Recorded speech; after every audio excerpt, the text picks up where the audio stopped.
Good morning, good afternoon, and good evening, ladies and gentlemen. Welcome to the Australis Tabletop Wargaming Network once again. As per usual, I'm ScottyD, and I'm joined by Sam. How you doing, mate? Oh, I'm here for round two, buddy. You obviously Oh, didn't do that bad of a job, so I'm still here for the second episode, and we'll see how we go. yes. So this is going to be round two for the preview. So this is preview number 2 for the Australia-New Zealand Warhammer 40K Team Championships happening next weekend. Over in Penrith, the Penrith RSL is going to be an absolutely phenomenal weekend. We did preview 1 Wednesday during the week where we covered Team ACT, Team Northern Territory, and Team New Zealand South. So if you want to catch up on what we went through, as well as looking at the meta overall for the event and the history of the event, head over to our YouTube channel if you haven't already, and you can check that out. We're on YouTube, so you just go to the old lives and you'll find it. It's also in the same playlist of all our other tournament previews. So you can check out and find out about those events as well. So yeah, tonight's going to be a bit chock-a-block. We're going to have 4 teams we're looking at. And of course, Scotty did the dumb thing and did not change over the actual banner. It was the one thing I didn't change. And so that banner is now updated to what it should be. But we're going to be talking about the pairings process in terms of, like, we'll go through the round pairings just to start it off, but we're going to talk about the teams pairings in terms of how you actually match up player versus player in the 8, as well as the, incorporating how terrain factors into that as well. And we're going to go through 4 team compositions. So we're going to go through South Australia, Tasmania, Victoria, and WA. So all Australian teams tonight as well, mostly on the southern end of the country and the west.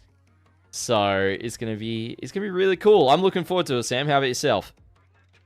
I'm pumped as. Yeah, absolutely. I think everything beyond, everything south of Uluru is on tonight. Pretty much, yeah. But don't want to get into it before we thank everyone who's joining us live in chat. We got Bill and Calpa. Love you guys, and everyone else is in there. Make sure to sound off. If you're barracking for a particular state we're looking at tonight, let us know in chat. We'd love to hear it from you guys. So without further ado, let's kind of jump in. So we're going to actually start off by talking about the pairings process. And so the way that ANZTC has done the pairings for round 1 is they've done it based off seeding, which is very much like the WTC. Now, I do have the pairings off to the side here. Let me just get them for you. And I think it's going to be important to actually get the seedings for you guys as well, so I can actually tell you who's seeded in what position. So the way that WTC does it is they basically take your previous 3 years worth of events in terms of placings. Perfect. And basically they put you in different tiers. So for example, I think they're at 44 teams for this year, somewhere in that ballpark.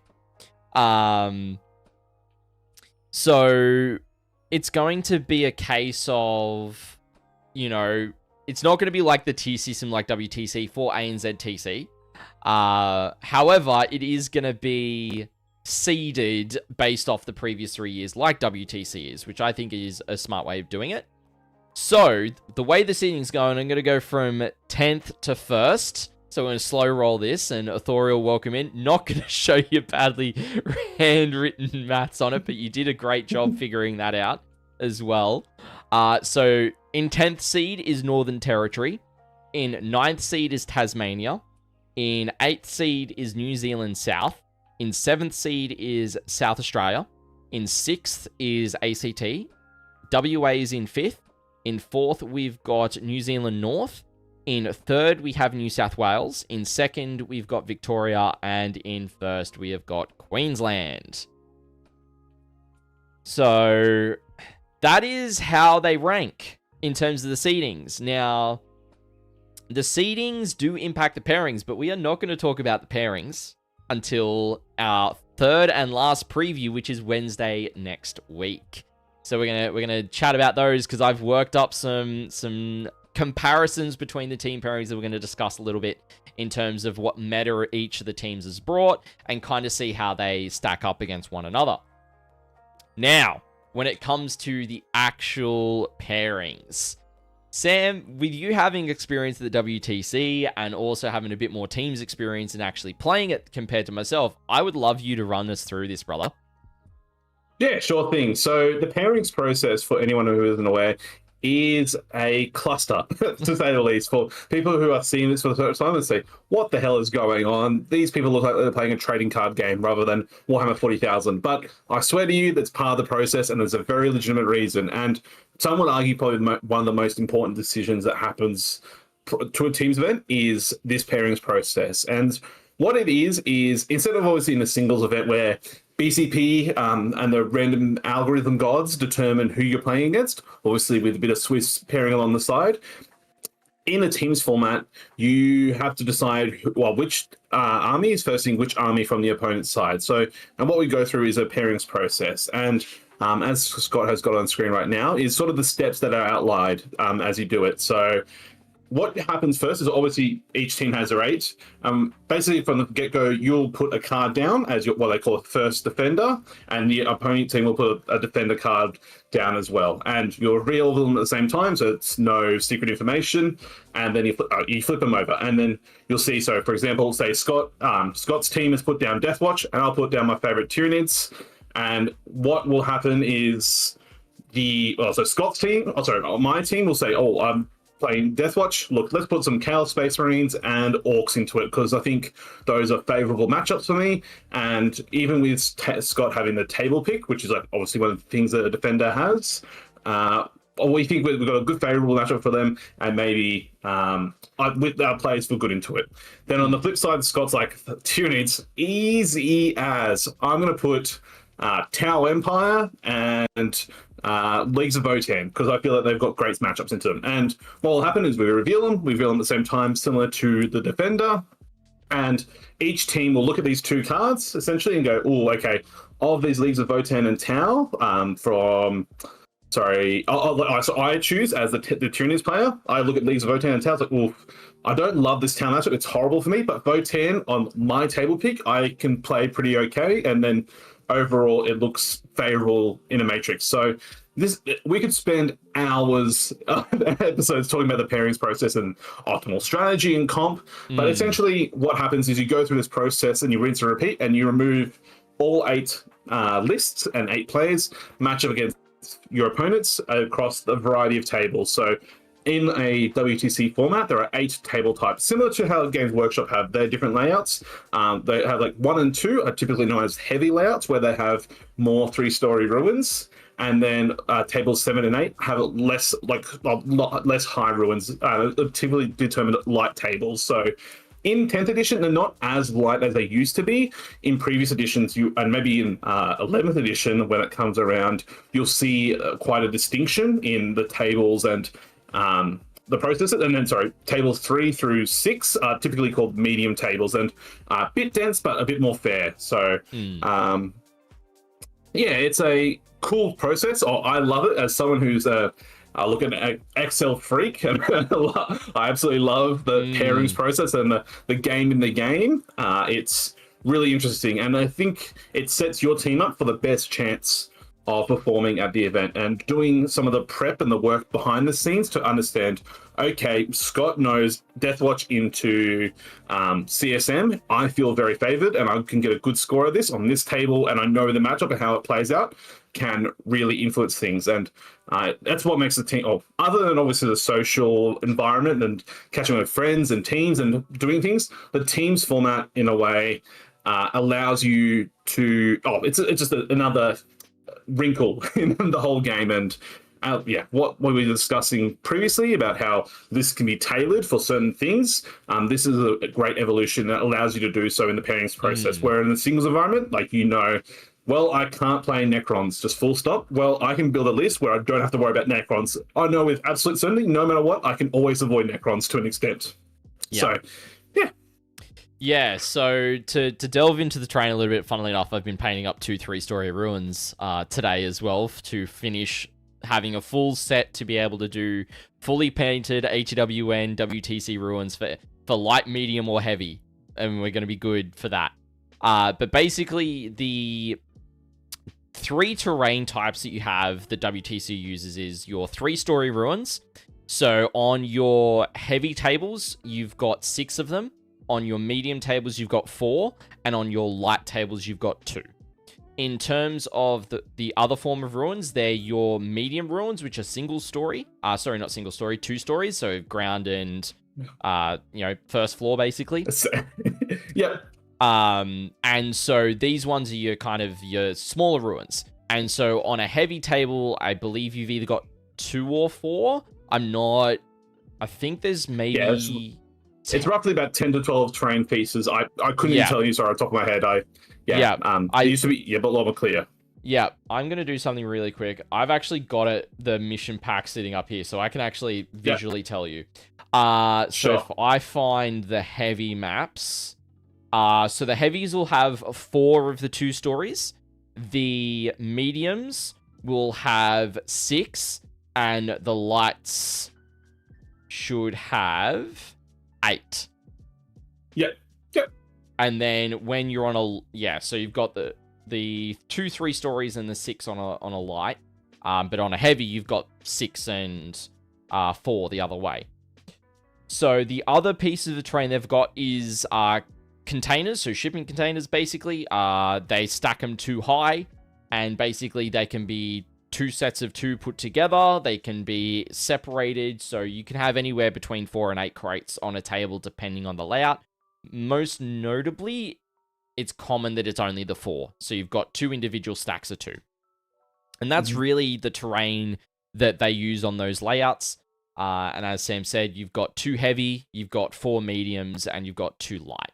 And so this is where going through your team comps and all the work pre-event where you go, okay, cool. What is my predictive score into my possible opponent's lists? And because of the caliber of this event, every team is going to have this matrix done for every single other team in attendance, for every single player into every single player. So if you think about it, that's going to be a possible 64 combinations per team pairing times 10. So that's 640 individual sets of data that every team has to put together. I mean, if you take themselves out of that, there's 9. So they're looking at around 600-ish. Yep. It's just so much data that players had to put together into the meta. When players are taking similar lists, it's a lot easier to go, okay, I just know roughly what my matchup is into that specific build or that archetype, so I can kind of transpose that across. And I say roughly it's about the same, so this is what it would be. And typically you might see players put as a red, which means it's a bad matchup. You can see them put as a yellow, which is like a medium to low loss, somewhere in like that 5 to 8 point range. You could have it as that would actually be an orange. Then you've got yellow, which is kind of your middle. That's kind of your 8 to 12. You have your light green, which is like your 12 to 16. And then you've got your green, which is like a 16 plus. Basically. And so that's where the WTC differential we were talking about in the previous preview comes in, because that is the range of points. So we were working with that 0 to 20 point differential. That's where that matrix comes in, and that'll influence whoever's doing your pairings in terms of what attackers to put up against what defender, what's going to be optimal, what table picks are left. And that's where the ordering of your kind of what you put up as defender, what you put up as attackers into various things will matter, because the further you go down the team's pairing process, the less options you have and the more volatility there is in your pairings. And so you want to make sure what you put up front, that you're going to have solid defender or solid attackers going in, and you want to be trying to get as solid a pairing up front with your defenders in the first 2, ideally, rather than the back end, when you don't have necessarily as much choice in your 3rd and 4th defenders, or even actually it's only the 3rd because the 4th gets championed. Whatever's rejected ends up getting championed, and then the 2 discards end up going into each other as well. So it's really interesting, that back end of the process. So yeah. Yeah, and yeah, just a bit of a counterpoint to you, Scott. Like, obviously, there's so many different teams' philosophies of how you try and win the pairings. I know a lot of successful teams have had success on the back end of pairings in what they call the scrum. Like, so that back end, those like last 5 to 6 pairings, that's where success is made because they've set themselves up and they know. Because it's so easy sometimes in a pairing sheet where you see, oh, like a nice dirty dark green, ding, I'll take that, or a very solid favorite. But then you realize, oh crap, because we took this great matchup at the beginning, it's worsening things down the line. So, and sometimes look, there's a, I'm not going to try and go into too deep, but there's like philosophies about pinning or trying to set things up. Like, for example, you may, like if you know, look, Tyranids, worst army in the game, horrible. Like our team is really good into it, and so they may keep offering it up. And it's like, look, we're going to keep rejecting until the very end, where we know for certain, like maybe 2 other players, regardless, are going to get a result here, and we can. There's so many different options. So it's a game within a game, and it sets the great teams from the good teams realistically, and obviously player skill plays a part. Like, you're still rolling dice, you're still making decisions, but it gives teams a platform to achieve their best. And it's always very funny how the teams bet, and you'll guarantee you'd hear it next weekend. It was where teams walk away from the pairings process like, oh, we've got an easy win, and then the other team goes, oh, we got an easy win. You're like, wait, hang on a second, who's right here, who's wrong, who thinks is a good matchup, who thinks it's a good matchup? And it's very funny, obviously, who has the information and most importantly the correct information to do things. Because obviously, look, on paper I could put a dark green against every matchup, but in reality it's probably not. Especially when obviously mission comes into play, who goes first, who goes second comes into play sometimes, what table it's on, and then various different variables. So it's a fantastic process, and I'm hopeful maybe towards the end of the team's event, obviously assuming confidentiality for teams want to keep the pairings process secret. I hope maybe yourself, Scott, or someone gets to stream the pairings process. That would be really cool. So the thing that we're going to do is we are going to stream the pairings process of every round. Nice. Depending on how things pan out with like the deciding round, we may have it on stream, or we may have, say for example, yourself or one of our other guys, Jake, who's going to be our table boss. We actually might have him mic'd up because Risky Rollers are going to be on the other side of the room compared to us. So Jake might actually be over at their table with a lapel mic and actually sharing the pairings back to us on stream as we're, as they're doing it, if we don't have it up our end, for example.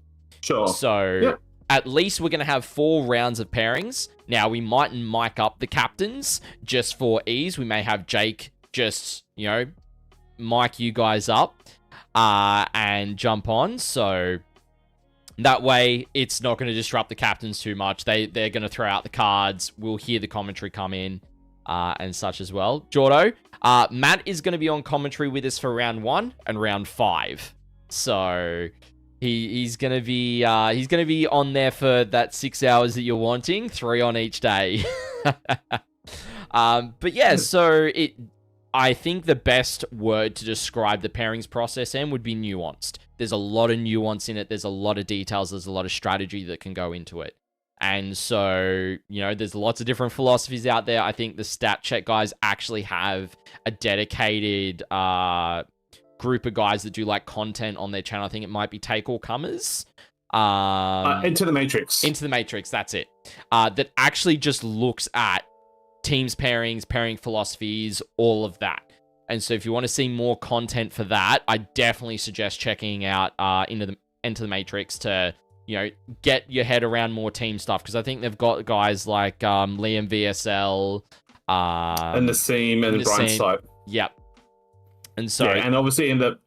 previously as well to that, obviously that's the new hosts, and then obviously prior to that was Typhus and Pumba, who are Polish World Team Championship winners, and then they had Nathan Roberts, who was also a Team England player for a number of years. And look, if you want teams content, obviously tune into this network, you'll see bits and bobs of it, but also there's so many different podcasts out there. Obviously, selfishly, obviously, contact loss. So obviously, good friends of mine. They're a Polish English-speaking content that do good teams of coverage. And so recently, when they had Pyra Cup in the USA, which was a European 8v8 tournament, Team USA won the tournament. Obviously, not a very European nation, but they came over anyways, and they did it as practice. And John Lennon did a review talking about the team comp and how they prepared for the event, and I'm sure talk through a bit of the process and philosophies. And any of the shows which are post World Team Championships going through, like, for example, last year's 2025 Enter the Matrix show on StatCheck,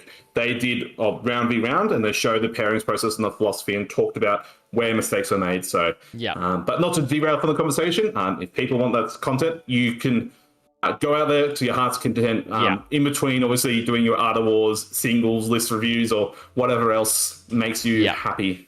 Yeah, for sure. So there's plenty of others that'll have a lot more knowledge than both of us on all of that, which is good. It's good that the content's out there. So if you're wanting to deep dive further on the team's pairing process, you can find out the information about it rather than trying to figure it out for yourself, right? Which is awesome. So with kind of the pairings process out of the way, we're going to jump in to the first team. And Sam, I'm going to get you to run through these guys. And it's going to be Team South Australia. The city of churches, as I like to say, right? the one thing I will mention off the rip, they have a non-playing captain. Josh Pope is their captain, and he is not playing. Yeah, which is awesome. And I think it's so very common in the WTC to have a non-playing captain because... And so for people's context, like, what's a captain? Obviously, captain leads the team and obviously is responsible for some of the team makeup and management.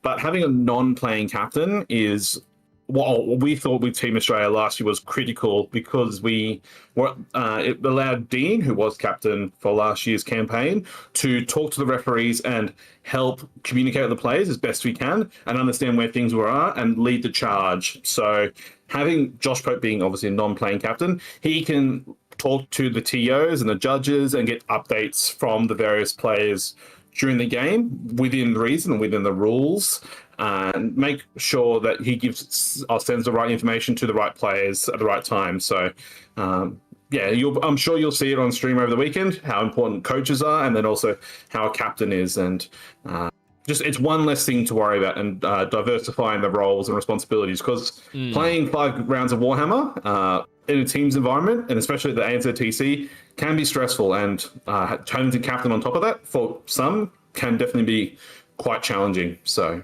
yeah, 100%. Yeah. So starting off the rip, we got a South Australian veteran, Adam Napier. So he's playing Emperor's Children, Court of the Phoenicians. So not Coterie, which is obviously quite different. So he's got Demon Prince with Rings, Fulgrim. Oh, look at this. Gotta love Fulgrim.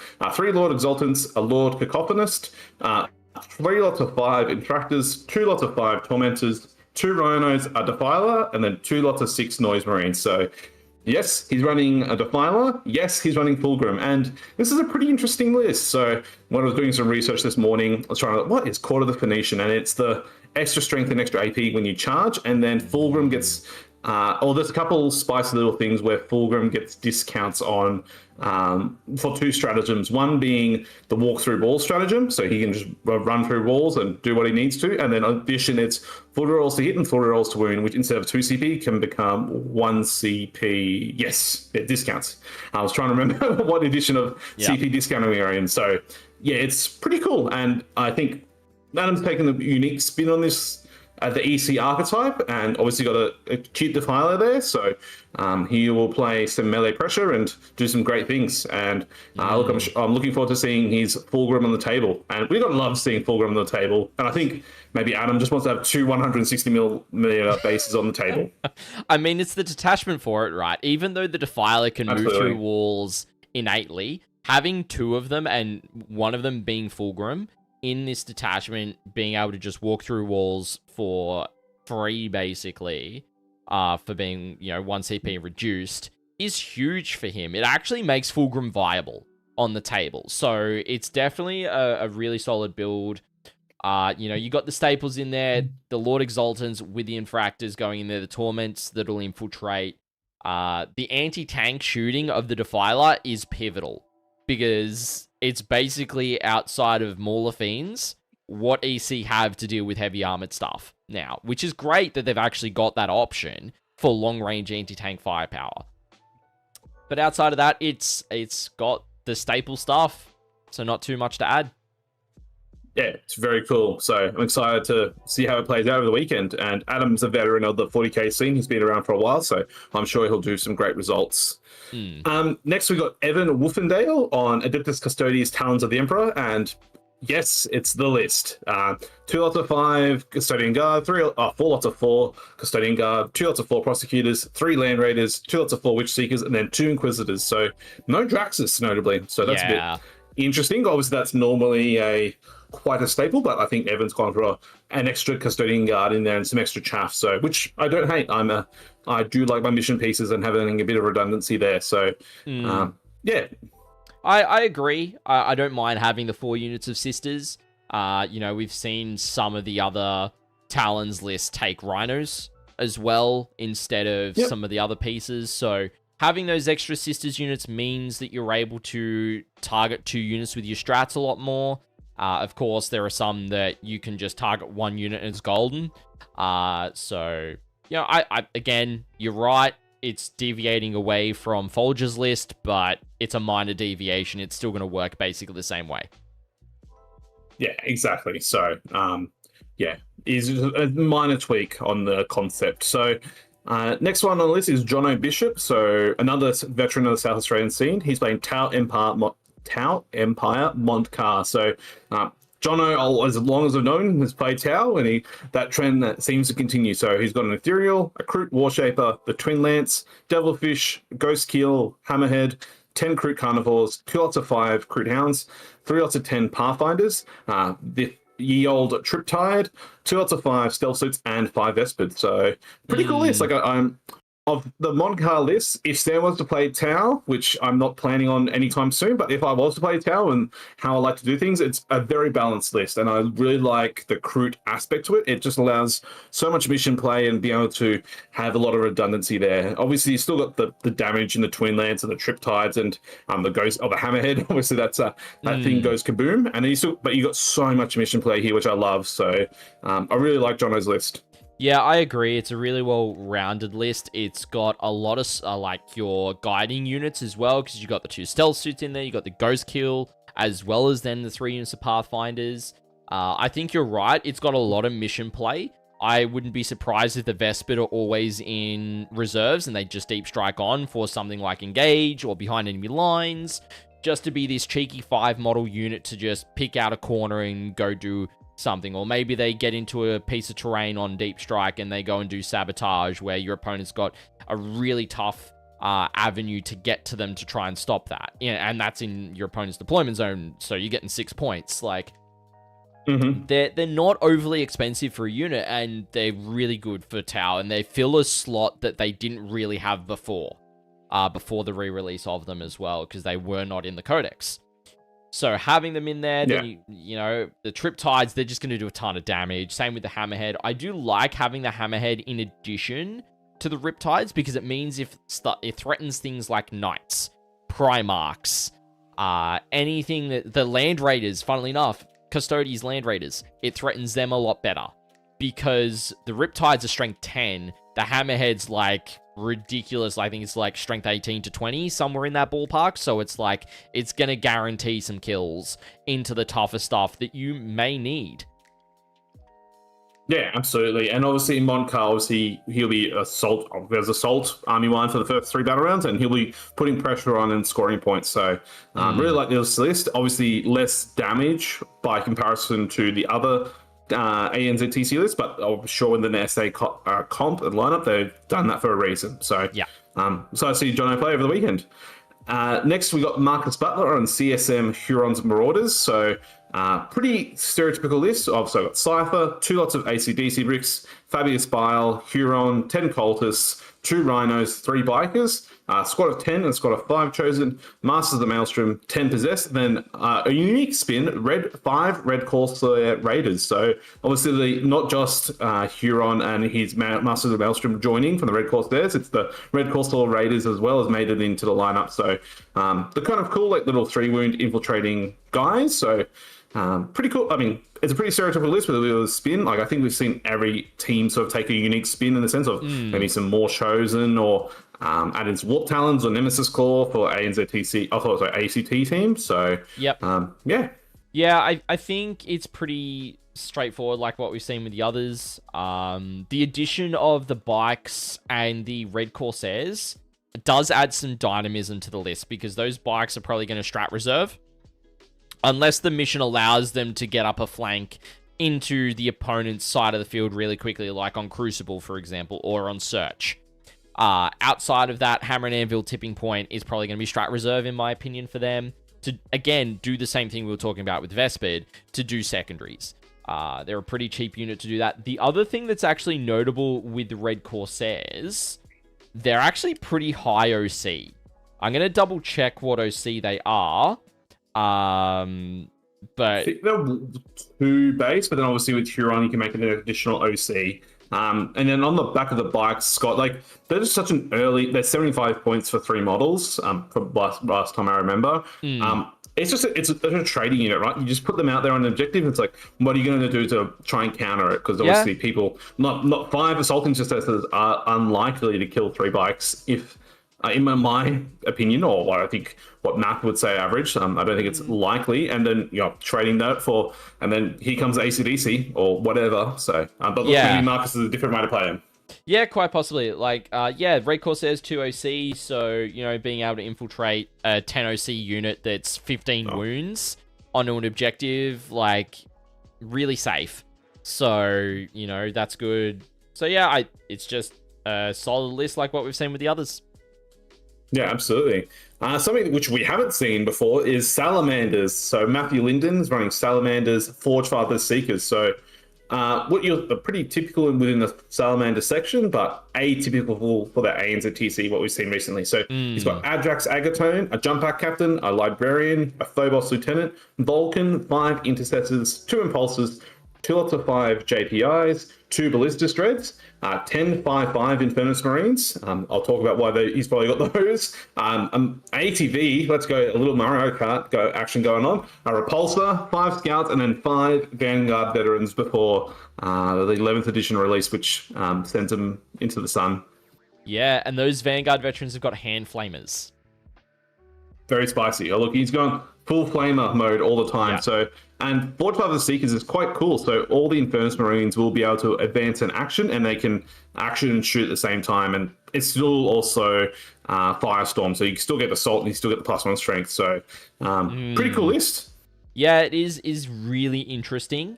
Looking at it in general, it's got basically all the pieces that you would see in a typical Firestorm list.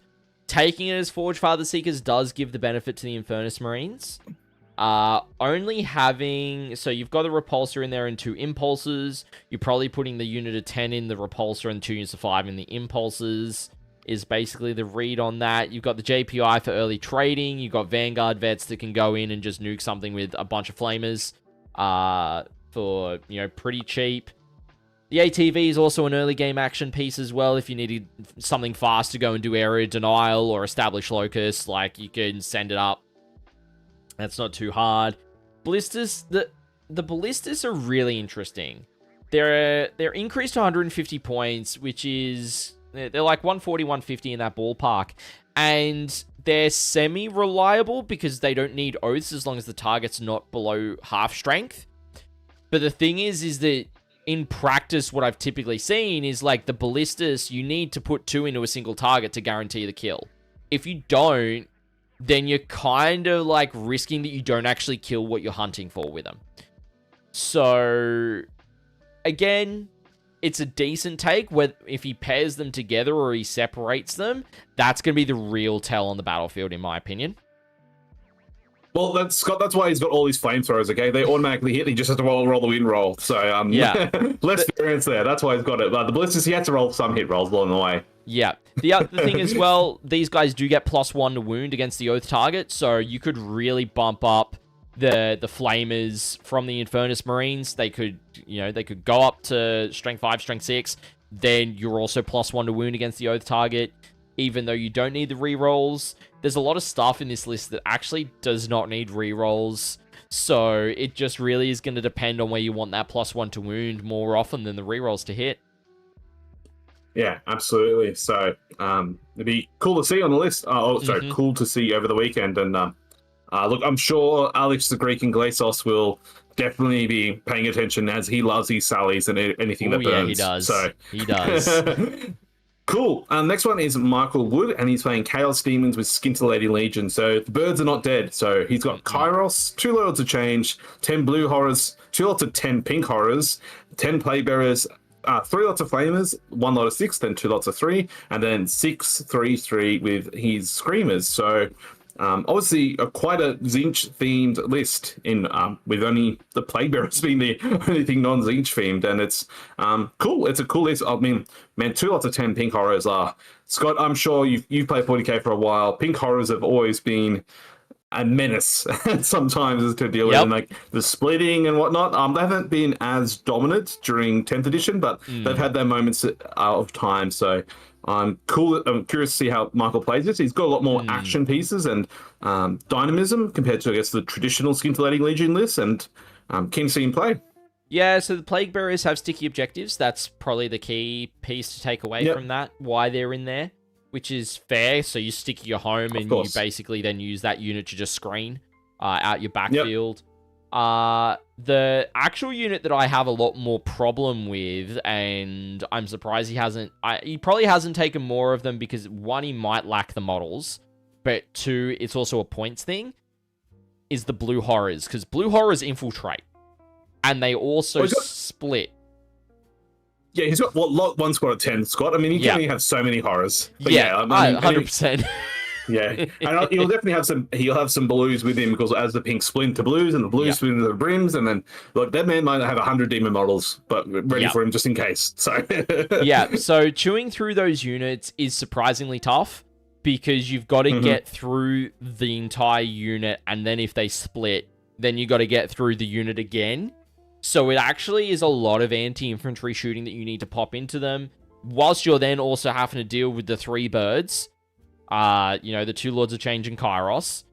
And then you have to deal with the 6 Flamers that'll come in, the 6 Screamers that'll do things, and then all the smaller units, whether they're going to be doing actions or standing on points. Like, there's just a lot of things you have to bear in mind. So it's going to be a very tricky matchup, I think, for a lot of teams, because the splitting of the pinks and the blues, with all of those MSU elements as well in the Flames and Screamers, may just be, I cannot deal with all of these units at once. It's gonna be a thing of, what do I deal with, and am I willing to be tied up turn 1 by a unit of Blue Horrors?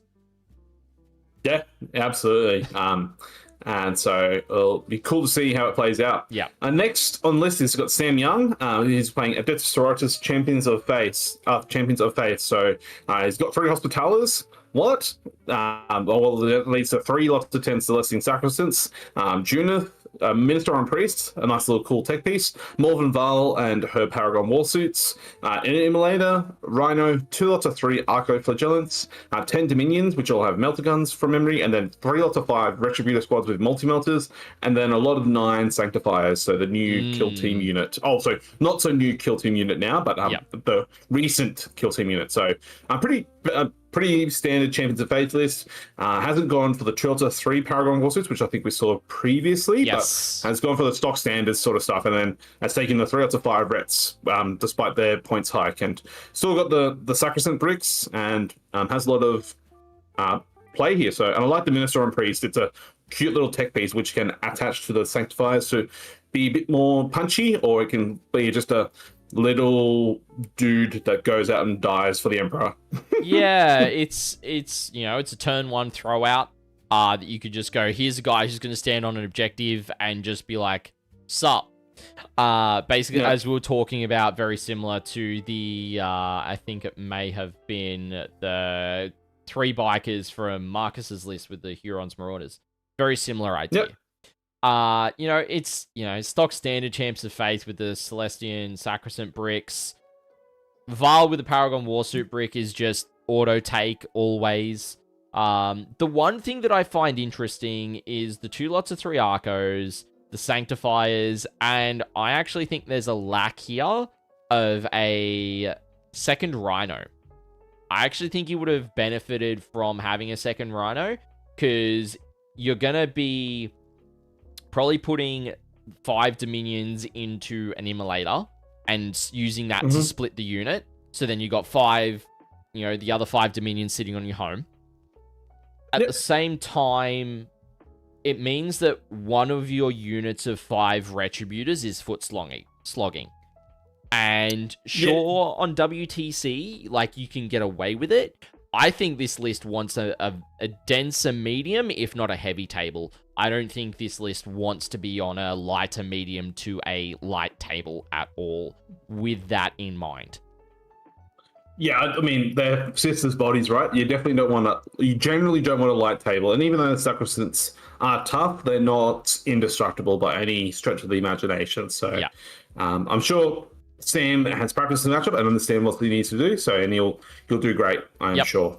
For sure. So, next thing on the list is Wade Stringer with Necrons and Awakened Dynasty. So he's taking a Catacomb Command Barge, 1 Nightbringer, a Void Dragon, a Hexmark Destroyer, Imhotep, Necrozar, the new Necrons character, Orokin, a Royal Warden, a Scorpec Lord, 1 lot of 20 Necron Warriors, a Ghost Dark, a Reanimator, 2 Tomb Crawlers, 5 Blade Ones, and 3 Ophidian Destroyers. So obviously, you've got to take in, I guess, the standard 20 Necron Warriors in Awakened, but we've got some extra Satan to back things up. So has all the reanimation shenanigans with him, and then double Satan just to push people's will.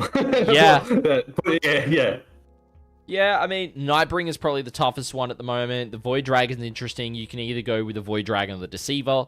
I don't, we've seen the Deceiver in other Necron lists previously, and that gives you the redeploys. This list obviously does not have that. The other thing it doesn't have is Luminor Caesaris.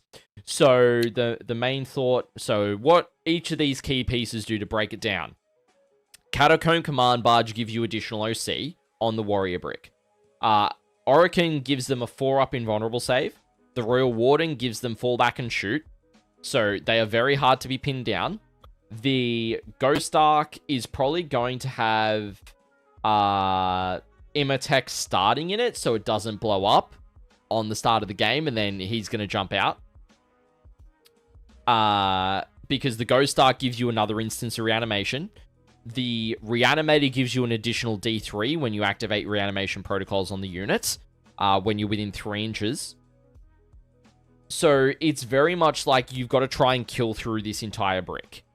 It's a lot of bodies, and so I can kind of understand taking Orokin and not taking Luminor Caesaris, because you've already got that 4-up invo and your armor saves a 4-up. So I can see why that was a choice, and that's fine.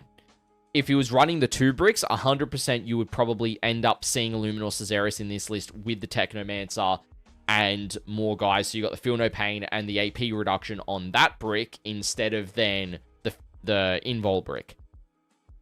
So yeah, I think this pushes mid pretty well. It doesn't really care too much, I would say, about table choice. I think it probably wants to avoid a light, but maybe wants, it could have some play on a light, but ideally a medium or heavy would be perfect for this build. Yes, you can deep strike the Nightbringer if you need to, same with the Void Dragon, but at the same time, they've got enough movement to get around the place.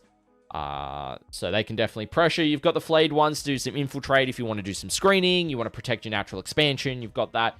And then 3 Ophidians, they deep strike, they can go back into strat reserves, so they can just do uppy downy shenanigans, do your secondaries for you. The fact that it's only the 1 unit, though, is the interesting part in that. So it really does mean that he's hoping to maybe just stall out and just be like such a difficult matchup for players, and just try and maybe go for that small 12 win, or maybe a loss of like 8. Maybe is in that yellow range that we were talking about earlier, that 8 to 12 pocket for that list. Yeah, I mean, it's the Necron's Awakened Dynasty list is so good in the sense of, depending on the hands of the player, you can, and the way they like to play in the matchup, you can either go balls to the wall and push differential, like Liam Hackett used to do in the past with the 2 loss to 20 Necron Warriors, or you can play a bit more passively and just score your points and then be good. Like, I think that's all how Matt Marasoli played it at WTC, was a lot more drawish, and then still put the brakes on people when the option presented itself. So yeah, the other thing I did forget to mention, obviously you got the Hex Mark in there. That's another secondary objective piece. It can deep strike and do a bunch of shots. The combination of Necrosaur with a Scorpek Lord solo is actually wild, because you're probably going to send the Scorpek Lord out to your opponent's natural expansion to just threaten it, because that thing's a beast on its own, and you've got the stratagem to obviously stand it back up. Necrosaur is fights first, and is a heroic intervention threat, which is probably what's going to protect the warrior brick from being charged. So if something decides to charge it, Necrosaur is going to be within 6, and he's going to heroic into you, fights first, and then do a bunch of damage before you even get to fight. So yeah, it's a new tech piece the Necrons have. It's something they didn't have in their arsenal at all before, and this fills that void really well. Who would have thought that Necrons, all they needed was another named character? So there they go. You're not wrong. They have so many. Yeah. So I think list-wise, overall, I think going through them all, they've got a pretty balanced lineup. I mean, there's not too much on paper. There's not an insane amount of skew. No. So in terms of like tables and stuff like that, I think it's crazy. I mean, Jono's got a quite a more balanced list. That's the Tau. You may want to have that as a light table pick, because obviously you've still got a bunch of shooting. But I could just see Jono playing medium and just take all comers sort of list. But obviously him being a veteran, and as discussed previously, generally veterans do push differentials because they have more experience, and so maybe they have a role for him in terms of being an attacker, or maybe attacker and getting those big differentials, and maybe happy taking the light or medium tables. I don't know about the heavies, but I digress. Yeah. So Adam, I think, look, obviously it's a lot of bodies, and yes, he can. I think he probably doesn't want a light table in particular, but I'm sure he doesn't mind playing it because he's got the Rhinos, he's got the bodies, he can play through things. And then Fulgrim, not having to use the strat every time to move for walls, I'm sure is happy about. And then obviously Defiler's fine. And the rest are all marine bodies, except for the Demon Prince, who's fast enough to generally move through things. Yep. Yeah. Custards, talents, can play anything, right? Like it's pretty all there. Marcus is in the CSM Huron's Marauders. Similar, like maybe probably doesn't love a light. He wants a medium or heavy. Yeah. But if absolute needs be, he can play a bit more passive and take a light table, depending on what it is. Sally's, like, I can actually see. I'm sorry, I know I'm referring to the light a lot here, but because typically, like this comp, there's not a lot of lists that I think love the light table, like compared to the sisters, the ACT Tau list, which absolutely loved shooting with the Storm Surge on a light show table. The South Show comp, I can't see any obvious standouts, but maybe I am completely wrong. So Matthew Sally's list, I think, can take a light, but could take a medium. So I don't know if he loves the heavy, but I mean, he's got marine bodies, so they can go through. I just think he wants his ballistas to be able to shoot. So, definitely agree. And then Michael Wood with scintillating. He doesn't look. I think maybe this might be the light and the medium, and then probably doesn't want the heavy. So that's fair. Sam Young and his sisters, medium to heavy, probably idealistically. Yeah. And then Wade could play anything with his Necrons to an extent, but probably leaning towards medium than light. So I think I think medium. I think it's pretty balanced. Medium's the right call for Wade, I reckon. I think he wants a medium. I don't think he wants a heavy. I don't think he wants a light. Because heavy means that it's a lot harder to move the Satan around, as well as the Ghost Ark and the Reanimators. But also that means that the flayed ones and the Ophidians can hide a lot better. For sure. If it was on that. So I know I said, like, he can play it if it's like a pinch. And it was like he didn't necessarily have table pick. And he got put on a heavy. Sure. It's a playable matchup. It's not ideal, but it's still playable. Ideal situation, medium. Is what I would agree with there. In terms of roles, I reckon for Adam's list, I would actually say, whilst it is Marine Bodies having Fulgrim in there, Fulgrim really hasn't seen much play as of late. And so a lot of players might actually know how to properly and effectively deal with him. And so I would actually say he's definitely I think he probably favors being a late defender, actually. I wouldn't put him as an early defender. I'd say a late defender to be like, wait a couple of good picks into him, like what you're saying earlier, and then basically go, what do you have that can deal with Fulgrim and a Defiler and everything else? Do you have gas left in your matchups to handle this? I think is a good play. So a late defender. Evan, again, you've got the Custodes. They're tough. They're 100% like an early defender in my mind. They're a shield. Jono's list, I definitely think it's all-rounder in terms of like what it can do, but being Montcar, it's definitely aggressive, so it's definitely going to be more of a sword in my mind. Huron's Marauders, we've said it before, we said it again, I think this is a spear. Like, it can go either way, just really depends on the pairings, where it's at, what you need it to do. I think it can definitely go either way. The Salamanders, the Forge Fathers, I definitely think this needs a little bit more pairings princessing than some of the other lists. I definitely don't think it wants to be a defender. I think it wants to be an attacker. I think you want to try and sandwich it with, say, maybe the Tau or the Demons, and you go, do you want to take the Marines or do you want to take the other option? And you just try and jam them into a suboptimal choice. I definitely think the Demons there, I think they're a spear.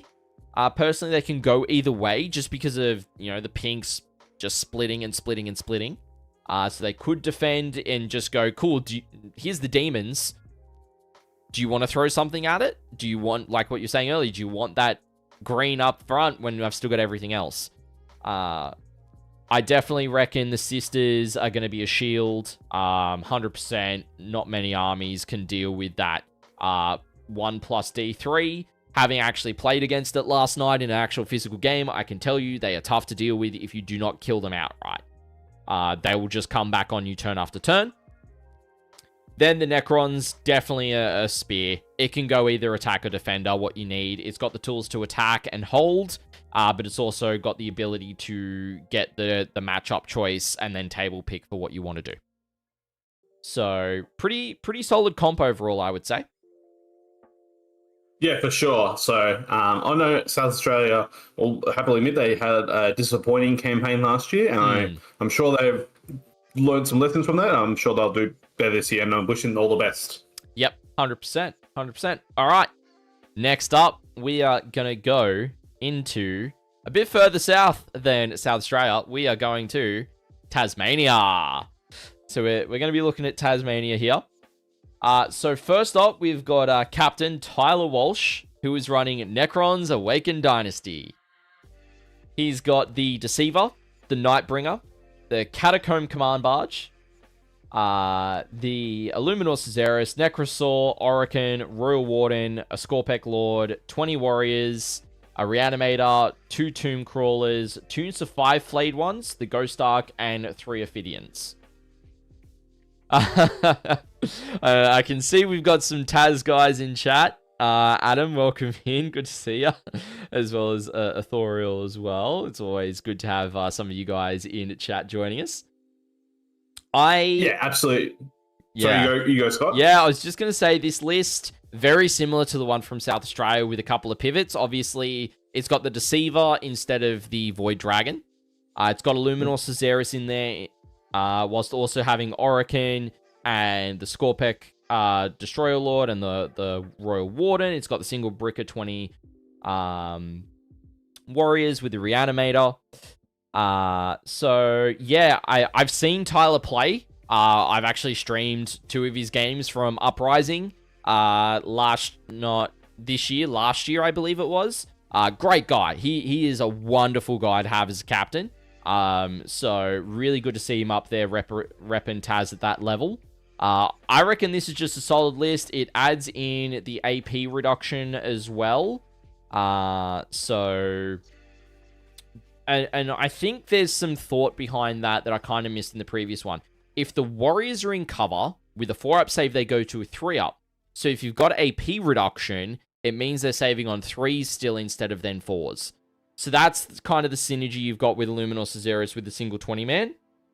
Even though you've still got Orokin in there for the 4-up invo, all the OC boosting, the reanimation buffs, like, it's just, again, very similar to the other list. I do like having the 2 units of flayed ones, two units of 5 flayed ones, because then you can kind of go, I'm going to screen out midfield. If they don't have infiltrators, it's like, do you have scouts? You block their scout moves with 1 unit, you go into your natural expansion with the second, and you're good to go.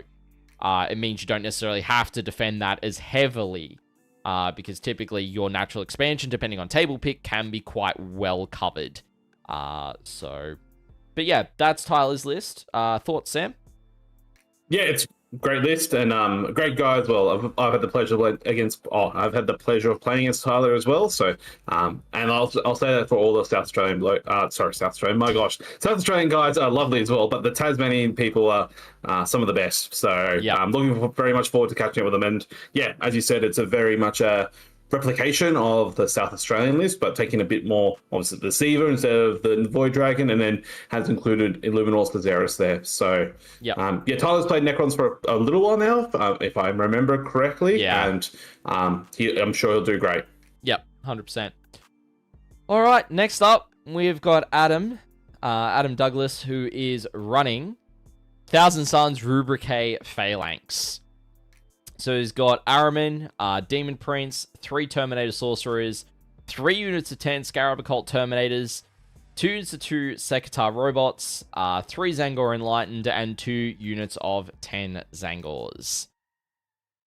Oh boy, howdy. This is just going to be sending 3 bricks of Terminators down people's throats. To be honest. It's probably going to have 1 in Deep Strike, I would hazard a guess, because deploying that many bodies on the table is going to be incredibly tough. But at the same time, having played a single game, I've played a single game of Thousand Suns with a single brick. I know how strong a single brick can be. So having multiple bricks is quite good with the Terminator Sorcerers. Of course, you've got Aramin in there. He gives you the redeploys. So what you can do is you can deploy those Terminators with the Sorcerers, then use Aramin to go, got your fools, and just throw the units back into strategic reserves, so you can actually use them to bait out deployment drops and such, because you can automatically just go, I'm just going to throw them back in anyway. He doesn't really do too much outside of just be like a unit that you can go, cool, I'm getting additional buffs from my army rule, but then at the same time, you can throw him out without really too much fear of losing him, because he doesn't do too much after the redeployment. The 2 units of 2 Sekatars is really interesting. That's going to be screening out a decent amount. They do have free Overwatch and free Heroic Intervention, which, if you don't watch out for them, they can kill stuff on Overwatch. And Heroic Intervention, it depends on what they're kitted with. I believe they're kitted with shooting. So the combat's not the greatest with them. So definitely that free Overwatch is always solid. The 3 Zangor Enlightened are definitely just going to be for secondaries, basically, and same with the Zangors. They're going to be screening out the backfield, just making sure that no deep strikers can come in on your home, or throwing them out turn 1 to go have a unit of 10 Zangors onto your no man's land middle objective, come and deal with it before the Terminators then come out in response. The Demon Prince, pretty staple choice. It's pretty tough to deal with, so it can be something that can defend your natural expansion, or you can camp him on home. It just really depends on what you want to do in the matchup. So yeah, overall, that's kind of my thoughts with that list. What are your thoughts, Sam? It's thick. It's very, very thick. Like 3 lots of 10 Terminator bricks, so that's a hell of a lot to choose through. And It sounds like Adams just wants to go back to ninth edition and playing his all his dust 3 off the 10 Scarab Occult Terminators, which Liam Hackett made famous there for a little while. So it's a cool list, and I'm excited. You'll see a different variant of it later on this evening in Victoria, who've taken Rubikai, but not as thick. So Yeah. it's cool. It's cool to see, and yeah, Adam's a great guy. So looking forward to seeing him play it over the weekend. Yeah, for sure. For sure. Next up, we've got Blake Jones, who is running Imperial Knights Free Blade Company. He's got an Atropos, 2 Lancers, an Errant, a Questoris Errant, a single Armiger Helvrone, and 2 Armiger Warglaves. This is the new detachment. And in the previous video, when we looked at the matter, I was, mentioned my biases against Imperial Knights. But this is a solid list, in my opinion. The Atropos is just gas. The double Lancers are gas with once per game advance and charge, and free tank shock. Like, they are just... It's going to be, here's a bunch of Knights in your face turn 1. Can you kill it? If the answer's no, you got problems. If the answer's yes, which it probably shouldn't be in the pairings process, then yeah. But I really think this is going to be an aggressive list. It probably doesn't mind too much about table pick, because the big Questora stuff just go through terrain anyway. Sure, you might get battle shocked and have no strats, but when you advance and charge as your data sheet ability, I don't think you really care. So yeah, that's my thoughts. I think it's a strong list. Look, I mean, while others are going to be stressing out of the minutiae of things, Blake Jones is going to get done within 2 hours for sure, and then have the most smoothest brain possible over the weekend. So, look, if there's no additional Tasmanian team coaches, I'm sure Blake Jones will have these games done in rapid time, so he doesn't have to worry. So,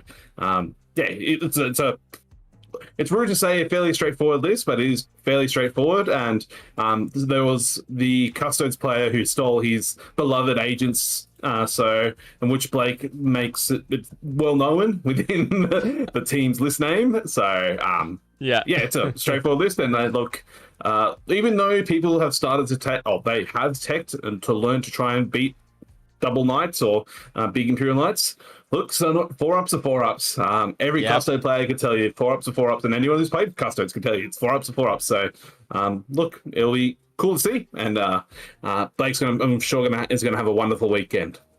Yeah, 100%. Next up, we got Charlie Williams, who is running the Space Wolves Stormlance detachment. He's got Arjak Rockfist, Bjorn the Fell-Handed, Logan Grimnar, a Wolfguard Battle Leader, 5 Intercessors, tunes to 5 Scouts. Not the Wolf Scouts, just regular Scouts. 2 units of 6 Thundercav. 6 Head Takers. A unit of 10 and a unit of 5 Wolfguard Terminators. And then 10 Wolfen with Storm Shields. So, it's an interesting list. I mean, it's got Advance and Charge Army wide, which is really good. The Thundercav in there is just going to be... It's going to be pressure. The Head Takers are interesting. I cannot remember specifically if they were the double combat weapons or if they were Storm Shield combat weapons. I can pull that up in a minute. I'll pull up. Brilliant. Thanks, Sam. Because if they're dual combat weapons, they can blend. If they're Storm Shield combat weapons, they're basically similar to Blade Guard, but they get additional benefits. Yeah, they're Storm Shield versions. Yeah, cool. Okay, so they're a bit tougher to deal with our 4-up invo. The Wolfen are in there with Storm Shield, so obviously they've got the hammers as well. They're pretty aggressive, but the thing is they've been toned down quite a bit compared to what they were pre-supplement. So yeah, I think it's pretty interesting. The one thing that I do see as being the outlier is those Wolfguard Terminators. The single unit, having a unit of 10 and a unit of 5, is quite intriguing to me. Probably having Logan... I'm not sure whether you'd run Logan in them or not. You may run Arjak in one of them as well. So yeah, it'll be interesting to see how he decides to allocate his characters within them. And then Bjorn's just in there to sit on home and be like, You want to come and try and get my home? I'm just gonna kill you. Don't even bother. I'm just here to give my guy CP and just sit here and be a deterrent for your cheap chaff that want to deep strike in and come for my home objective. Yeah, not the worst deterrent ever, that's for sure. You could think of a lot worse things to sit on your home field objective. So, no, it's a great list, and some Stormlance and the Space Wolves. I'm sure instead of hearing wah from the Orc players, you'll hear awoo from Charlie over the weekend as he charged on in with his Wolfen and his Thunderwolf Cav. Yeah, for sure. Next up, we've got Ethan Armstrong, who is running Chaos Space Marine Huron's Marauders. This is basically very similar to what we've seen already. He's got Cypher, 2 Dark Communes, Fabius Bile, Huron Blackheart, 10 Cultists, 5 Legionaries, 2 Rhinos, 2 units to 16, a Cursed Cultist, so there's the ACDC bricks for you. It does have 10 Terminators. It's got 5 Chosen. It's got 5 Havocs. The Master of the Maelstrom, a Beast of Nurgle, and Nurglings. So, okay. It's got some different game pieces than what we've seen. It does have the double ACDC brick. It's got the Terminators instead of the big brick of Chosen. I'm surprised by the take of the 5 Havocs and the 5 Legionaries. But with the 2 Rhinos, I'm also not super shocked because you're probably going to throw Havocs into one. You'll put the Legionaries in the other.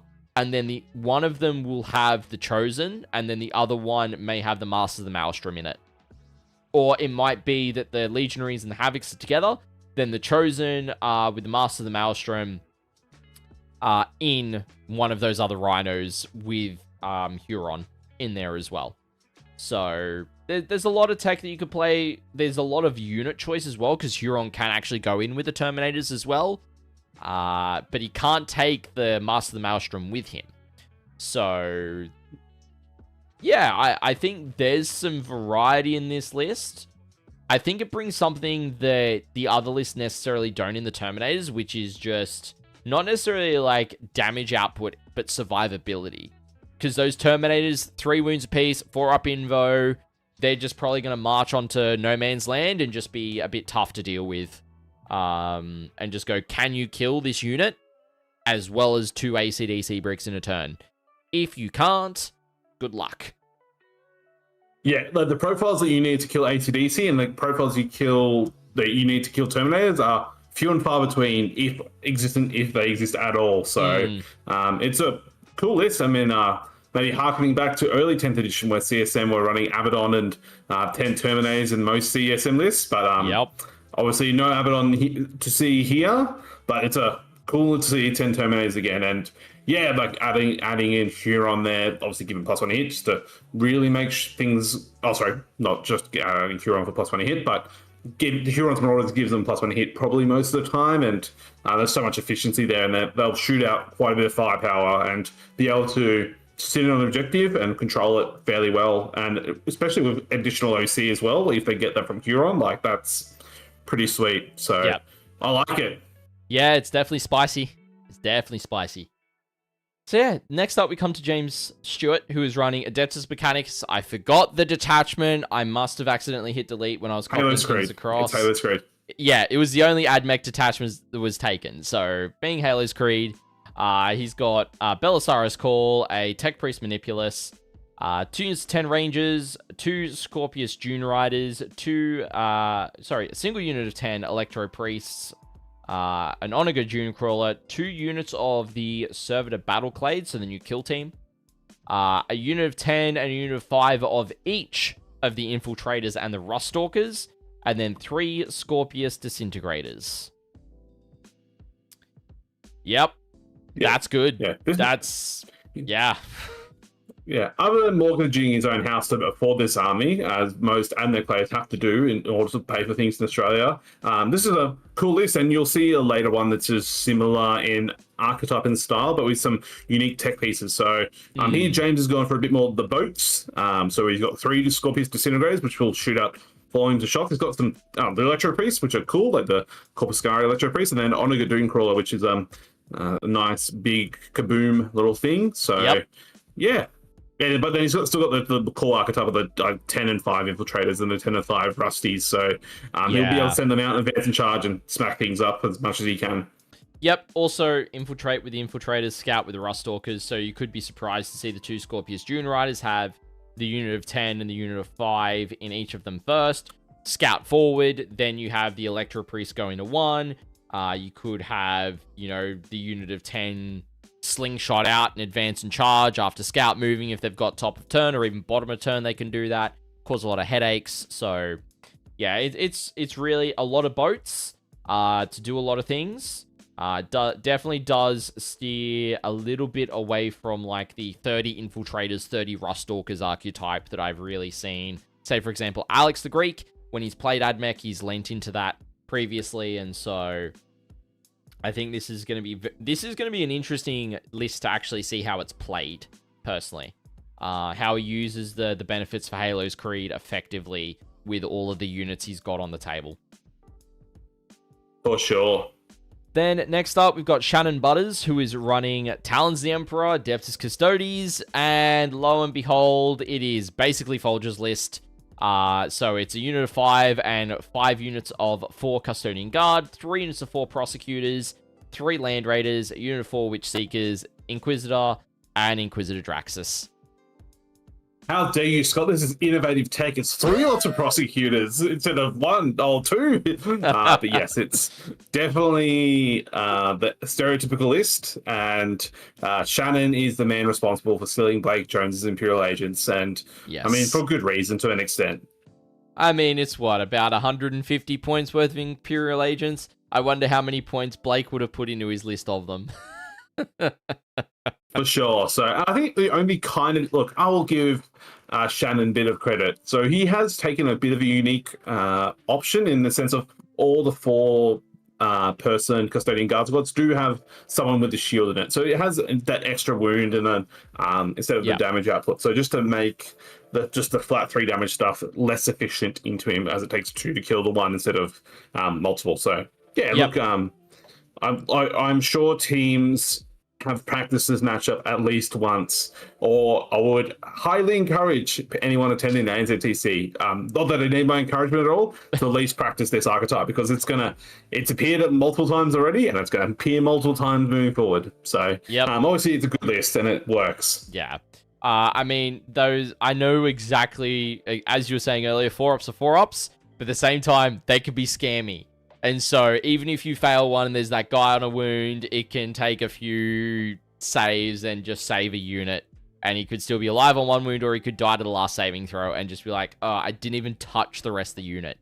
So yeah, no, that's actually a really cool piece of tech. I like that. Last but not least, we have got Zachary Lennon, who is running Tau Empire Montcar. He's got an Enforcer Commander, a Kroot Warshaper, and the Twin Lance. 3 broadsides.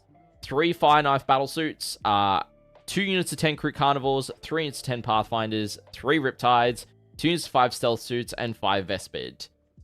So this is interesting that it deviates from the Cold Star Commanders that we've seen in other lists.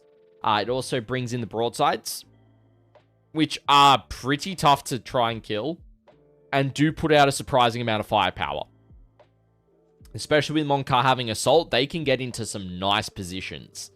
The Triptide staple, the Stealth Suit staple, the Vespid staple, Kroot staple, Pathfinder staple. Everything else is staple outside of just the Enforcer Commander with Fire Knives and then the broadsides. Yeah, it's pretty standard in the core shell, but then he's taking his unique spin on it with, as you said, the 3 broadsides, which is a commitment for sure. So, and they'll shoot gun good. It'll be interesting to see how he plays it. So, obviously not the fastest things in the universe, but maybe getting assault weapons helps them a bit for turns 1 through 3. And I'm sure Zach has a way that he would like to play them. And it's definitely a deterrent because they're definitely going to tickle whatever it shoots. That's for sure. Oh, yeah. Oh, yeah. So going through kind of attacker, defender, or both kind of archetypes, and Sam, I'll get you to run through the tables again. And see what you think on those. So, Tyler's list, I think, same as the previous Necron list. It can be a spear. It depends on what you want to do with it. I think it's probably a little tougher because of Luminor Caesaris being in the list at the same time.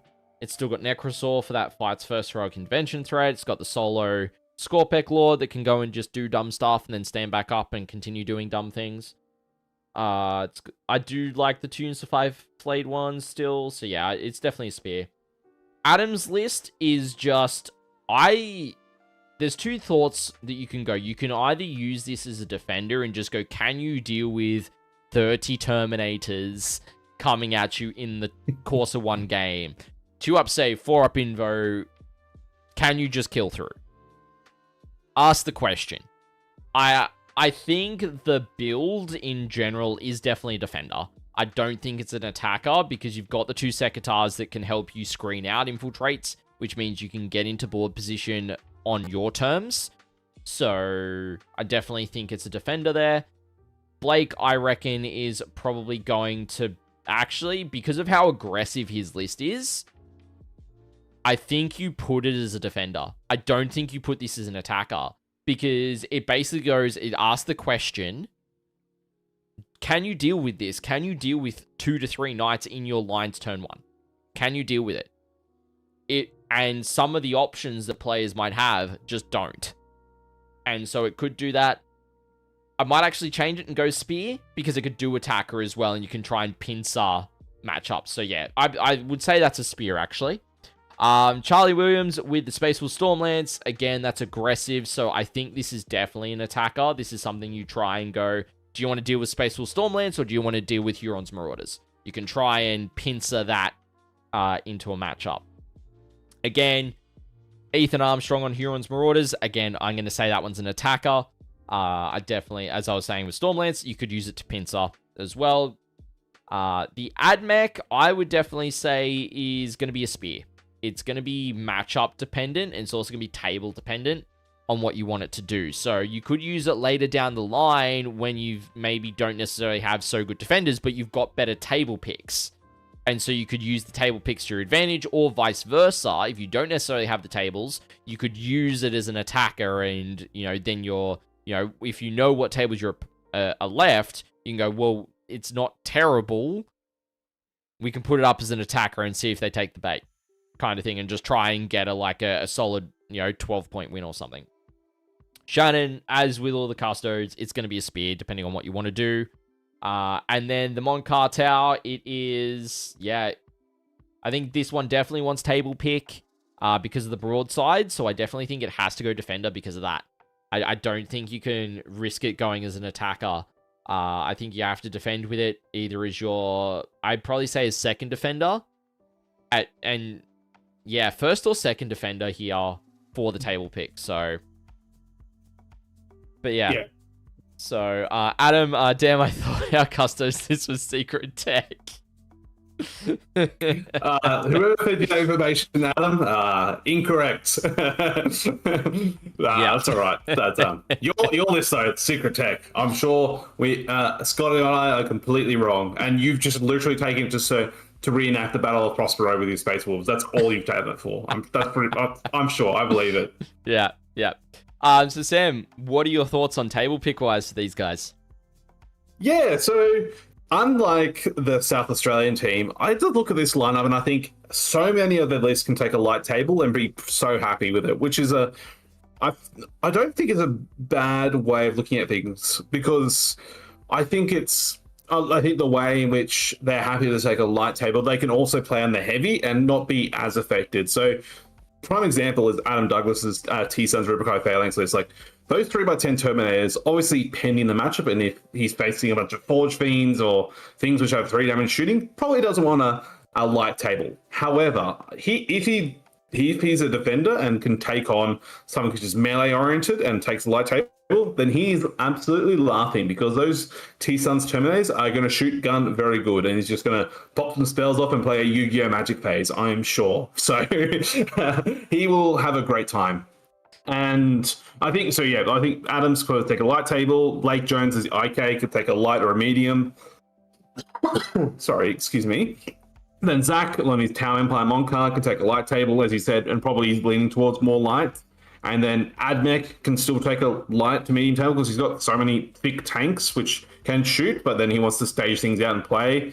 And then the Custodes, the CSM, and Space Wolves as well. Those Thunderwolf Cav bases are not the easiest thing in the world to move around. So he doesn't necessarily want a heavy table. Like and pending the matchup, he's maybe more than happy to take a lighter table. So, I think like this is a cool comp, and the Tasmanian team have been around now for a while. They're a great bunch of dudes, and I wish them all the best for the event. Yeah, definitely keen to see how they go, and might even try and get them on stream at some point over the weekend as well, which would be great. Hell yeah. Because I had a chat with the Risky Rollers earlier in the week, and I'm just like, I want to get as many teams as we can showcase. If we get every team on at least once, I'm happy. And that's 10 teams. There's 5 rounds between the two of us. It's doable. So yeah, I would personally love to see how Taz would do in this round. For sure. So yeah. All right. Next up, we're going a little further north for the next one, and that is going to be Team Victoria. And Sam, take it away, friend. Will do. And it was funny because when I was doing the reviews for these lists, Tasmania and Victoria, notoriously, they have quite a bit of crossover because they're the, closest neighbouring cities. And it looks like some of their lists as well have taken some influence. And funnily enough as well, South Australia, which is, I would say, probably the closest, have a bit of influence. So you see some common trends. So, but starting things off, maybe not one that doesn't have common trends is our captain for Team Victoria, Reese Cunningham. So one of the Team Australia players for this past year and the year prior to that. So he's playing Tau Empire Retaliation Cadre. So it's got Farsight, 3 Cold Star commanders. So there you go. Scott making up for the previous list, triple Cold Star. An Enforcer commander, the Twin Lance, 3 Fire Knife battle suits, 3 lots of 3 Star Scythe suits. So obviously teching quite heavy there. 2 lots of 3 Sun Forges, which I know have fusion. So the melter gun equivalent, which do all the re-rolls against monsters and vehicles. So have a guess what that unit's trying to do. 10 Crit Carnivores, 10 Pathfinders, a Piranha, 3 lots of 5 Stealth Battlesuits, and 5 Vespids.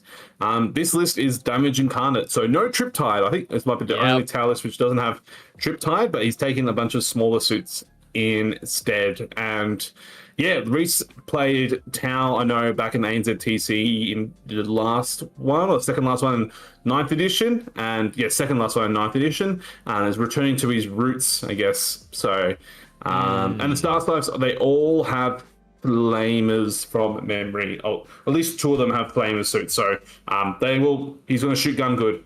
Yeah, he's going to Overwatch good. He's going to project threat really well. It is definitely a different archetype to the Triptide build that we've seen a lot of other teams take. Obviously, it's not Moncard, it's Retaliation Cadre. So that's also probably influencing his list build decisions here. It does have 3x5 stealth suits. It does have 5 Vespid. It's got only 10 Pathfinders and 10 Crit Carnivores with a single Piranha in there. Yeah, it's basically going, here's 5 commanders in one of 6 different battlesuit units, and the Twin Lance kicking around. And they're all vehicles too. So the big thing is that this list opens itself up to being forced to play against fixed objectives, which is bring it down and assassinate. And basically, to play the game, Reese is going to be having to throw out the characters and the battle suits to deal with it. Obviously, they're going to be pretty tough to chew through because of the drones giving extra wounds now and all that kind of stuff on the units. But it does open it up as an option for players to go, can I just focus on killing and beat you down that way against him? But that could also be the bait of the list at the same time, going, come on, do you want to take this easier scoring game, take some load off your brain for this round, but then also at the same time, I'm going to make it really difficult for you as a player in terms of like the positioning and how you engage, particularly having those 2 units of Flamer suits just go, cool, you move within, 12 to 18 on the range of those. I think it's 12. And then I just Overwatch you. How are you going to engage with that? So it's melee lists do not want to face this, and I think shooting lists less ideally want to face this. I maybe think that a mixed arms would be the better way to go. You've got some shooting, you've got some melee, reduce his CP. But yeah, overall, I think it is definitely a skew list. Yeah, absolutely. Definitely a skew list. And I'm sure Reese has his ideal matchup, so he wants to hunt down and then avoid some others. So, and sorry, I just triple checked just then. So two of the Star Cycle units have flamers, the other has burst cannon, but they will all shoot gun pretty well. So, yeah. So next on the list is the notorious Adam Camilleri. So someone who you've never heard of in podcast formats or YouTube content at all. But he's running a favorite, Scott, Imperial Knights and Freebird Company. So obviously Adam is dedicated himself to playing Imperial Knights for a while now, and he's playing the new detachment. So he's got an Archpost, a Lancer, a Castellan, a Defender, which is, I believe, that's a new Armiger chassis. Yeah. No, that's the new new Questoris chassis that came out with the Codex. My apologies. Yeah, sorry, new Questoris chassis. And then 2 Warglaves. So, yeah, 4 thick things and then 2 double Warglaves. So, Adam has taken a bit more balanced in comparison to the Tasmania list. Instead of the double lance, he's got one in his single. And I'm sure he'll play this well to the best of his ability. And people will have to relearn the threat that is 6 Philopane IK again. Yep. It's also a Castellan, and the Castellan is the biggest, one of the biggest versions of Knights, and that thing can nuke stuff. Like, if you were caught in a fire lane with that thing, you're gone. Like, goodbye vehicles, goodbye infantry, just goodbye everything. It can't kill everything, of course, but it shoots. It's a gun platform. The Lancers... Give it enough time, Scott. Give it enough time, Scott. It will kill everything, but yes. 5 turns? Yeah, maybe. The Lancer for the turn 1 threat to go, cool, I'm going to send the Lancer turn 1 into your face. Do you deal with it? Do you not? And just jam you up, and then the other Knights can go out, get in position, control fire lanes, do all that kind of stuff. It's a very similar build to the other version, but at the same time... it's going to do a lot of damage. The Defender means that the Defender gives cover to the Knights that are behind it as well. So bear that in mind, that it's going to be protective of the other Knights, and yeah, it's going to be really solid. Yeah. Mr. Joker, my mate Bren in chat, damage D6 plus 8, yes. So basically anything that is 14 wounds or less, the Castellan can... reliably pick up. If you've got 10 wounds on a Rhino, it's probably going to do it. Between not just the D6 plus 8, but the missile shots as well. So yeah, this is definitely going to be a hard list for a lot of players to interact with, in my opinion. Yeah, absolutely. And like, there's extra thickness there. So I'm sure Adam will pilot it very well and understands what he needs to do there. Yep. Next on the list is the Victorian rep, Ben Corbro. So he's playing CSM, but Creations of Bile. So the only Creations of Bile list at the event, and I think the only non-Huron list from memory. So, however, he still has Huron on the list. Yes. Sorry, apologies. Non-Hurons Marauders is what I meant to say. Yep. What I actually said was some of you. My apologies. But yes, he's got Abaddon, Cypher, Fabius Bill, Huron Blackheart, Masters of the Maelstrom, 10 Cultists, 3 Nurglings, 10, 10, 5 chosen, so 2 lots of 10, 1 lot of 5, 2 lots of 10 possessed, and then 5 Red Corsair Raiders. So following in the footsteps of our South Australian brethren with the Red Corsair Raiders, but has taken a different detachment and has gone thicker in another way. So no ACDCs, which is interesting, and then has got Abby and some chosen to back it up. So obviously going in the 3 wound skew, and with the Creations of Bile, obviously potentially can get that +1 toughness with Fabius Bile, but also just the selection of the ability or the rolling of the dice if he feels lucky. So yeah, this is the thickness overload. It was funny, Scott. Like Ben C, I know actually because he played Chaos Cult ACDC and took it to he won a GT with it. And so I would have thought of anyone who was going to run ACDC, Ben C would have run it with Chaos Cult, but evidently not. Maybe that time has been and gone. So yeah, he's gone for a different thickness. Yeah, it's definitely thick. I mean, you've got 50 bodies that are 3 wounds. So there's 150 wounds. between all of those units. Just going, cool, here's the Possessed first, more than likely, and then the Chosen following up after it. Because the Possessed have the Invon, so they're a lot tougher to deal with. Yeah, it's just, as you said, max thickness. It's aggressive. It's going to be rushing you, particularly with the Possessed. And then you'll have a Baden in 1 unit of 10. I'm not sure if you throw Fabius, Bile, or Huron in the unit of 10. I think you probably go with Fabius. And then in the unit of 5, you put Huron with the Masters of the Maelstrom. Make that a beefy unit. And so then you're like, cool, here's maximum chonk. Come down your throat. You got the Red Corsairs to infiltrate as well as the Nurglings. So there's that. The 10 Cultists hold you home. And then Cypher just doing Cypher Vectora things. Yeah, being the best man he can be. I love that guy. So in every list of CSM I play, for sure. So Yep. Next on the list is another Victorian veteran. So it's Boyd Morrill. So he's playing Necrons and Cursed Legion. So quite unique. So I definitely had to do my research on what the hell Cursed Legion was. So he's running the Deceiver, Imhotep, 2 Locust Lords, Necrozar, the Translocation Shroud Overlord, 2 Psychomancers, Technomancer, and with every Technomancer it becomes 6 Wraiths, 2 lots of 6 Locust Destroyers, 10 Lichguard, and 2 lots of 3 Ophidians. So if you're like me and go, what the hell is Necron's Cursed Legion? Well, Cursed Legion is the Destroyer Cult detachment, and so all the Destroyer Cult stuff gets +2 strength, and then there's a cool ability where if the Destroyer Cult unit brings something down below half strength or kills something outright, then everything else army-wide except for monsters, so I'm sorry, poor Deceiver, will get +2 strength for the remainder of the turn. That includes melee and shooting, so quite a unique list, and it's pretty cool. It's got some cool strats like a reactive charge and some other fun things. So, and the Translocation Shroud Overlord becomes a murder machine as it got the Destroy Cult keyword and it has a bunch of buffs, and the double Psychomancers for Battle Shock is disgusting. Yep. The key tech, it's got everything I love about Cursed Legion Necrons. You've got the double Locust Destroyer Blick just to do a whole bunch of shooting, which is just really solid. It's Marine Killer.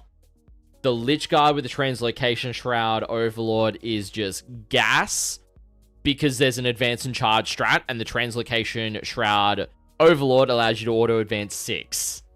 So you can allow those Lich Guard to go 11 before even then rolling the advance. And it's just, they just send it. They just absolutely send it. So much about Lich Guard being slow and sturdy. They're flying in Cursed Legion there. Yeah. Having the Technomancer from memory does have the Murder Mind enhancement, so he does have the Cursed Legion, the Destroyer Cult keyword as well, and he'll be joining Wraiths. So that's, pretty solid there. Always good to see Wraiths with that, and that just unlocks a various amount of strats for the unit as well, because a lot of them are based off the Destroyer Cult keyword. Same with the Translocation Shroud Overlord into the Lich Guard. He probably does have the Destroyer Arc enhancement as well. The Deceiver is such a good pick in this detachment because of how few units Boyd is going to have. The redeploy is going to be pivotal. So he's going to need to be able to go, cool, do I bait something out and then redeploy it? I think it's good. The Ophidians are great tech as well, because what you can do is you deploy them first to bait out some deployments, and then you strat reserve them with those, with the Deceiver. And it's just like, yeah, sick. They've done their job, and now they're not where they were. And so you've gained intel during deployment, and then you've removed those options that your opponent went, oh, they're deployed there. So I really like this list. I love the detachment as well. I think this is solid, really solid. Having Necrosaur in there as well to give sustained hits to Destroyer Cult units means that basically everything in the army outside of the 2 Psychomancers and the Deceiver and Imhotep are going to get sustained, which is going to be really good on those Locust Destroyers, on the Wraiths, and on the Lich Guard. It's just going to amplify everything up. Solid build. Love it. I'm all over it. Very cool. All right. Next is another veteran of the Victorian scene and a Team Australia veteran. It's Jeremy Martino. So he's running T-Sun's Rubricae Phalanx, so similar to Tasmania. So he's got Exalted Sorcerer, two Terminator Sorcerers, 10 and 3 lots of 5 Rubric Marines, Mauler Fiend, a Mutalith Vortex Beast, 2 lots of 10 Scarab Occult Terminators, 3 lots of 3 Zangor Enlightened with Bows, and then 10 Zangors. So a lot more mission pieces and MSU compared to the Tasmania list, but has some different tech, obviously, in the Mauler Fiend and the Mutalith Vortex Beast. So, yeah, that's, I know Jeremy was pretty keen on this list when we were doing prep for WTC, and now he gets to have his wishes come true and play it at ANZTC instead. Yep. I think 2 bricks of 10 Scarab Cults, they're just as tough when you go, here's a Mauler Fiend and a Mutalith at the same time. Where are your shots going? What are you going to deal with? The Mutalith is probably a lot tougher than the Mauler Fiend because of the 4-up Invo, 5-up Feel No Pain. At least that's off the top of my memory. The Mauler Fiend, not as tough as the Mutalith, but it's still a combat threat, which is something that this list does lack outside of... Like, the Terminators can go in, they can do combat, but if you want something that is like a tank or a monster that you need to deal with in combat, the Mauler Fiend is going to be your choice outside of shooting. The Mutalith can do it as well, but it's not ideal. The Zangor Enlightened mission pieces, the Rubrics with the Exalted Sorcerer is not too surprising. I definitely think this list is more built for a medium to heavy. Just in terms of, like, it's mostly infantry with, like, two like, big bodies. Everything else can move through walls. So, this is pretty table pick agnostic in that sense. So, yeah, really solid in my opinion. Yeah, for sure. So, it'd be cool to see how who's the battle of the Rubrikai Thalings T-Sons, who will come victorious over the weekend.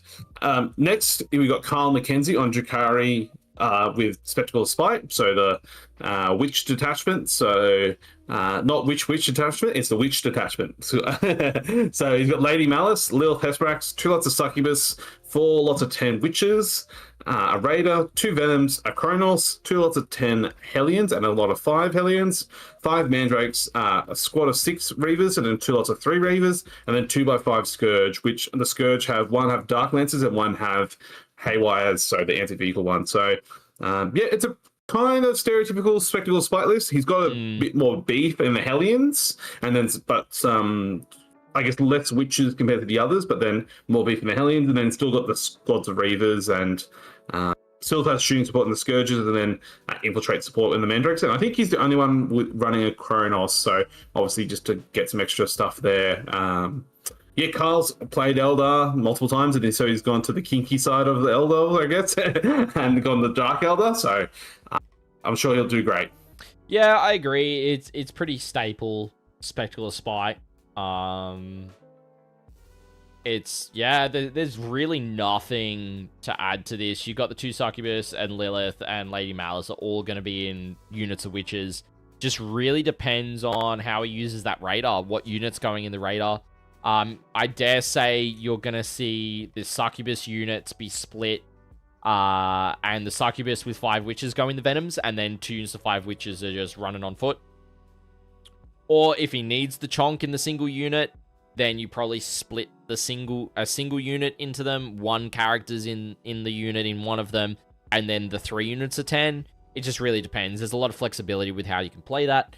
I agree that the Hellions, they've been a really popular pickup since the Codex. And so they're pretty strong. Same with the Reavers, seeing them.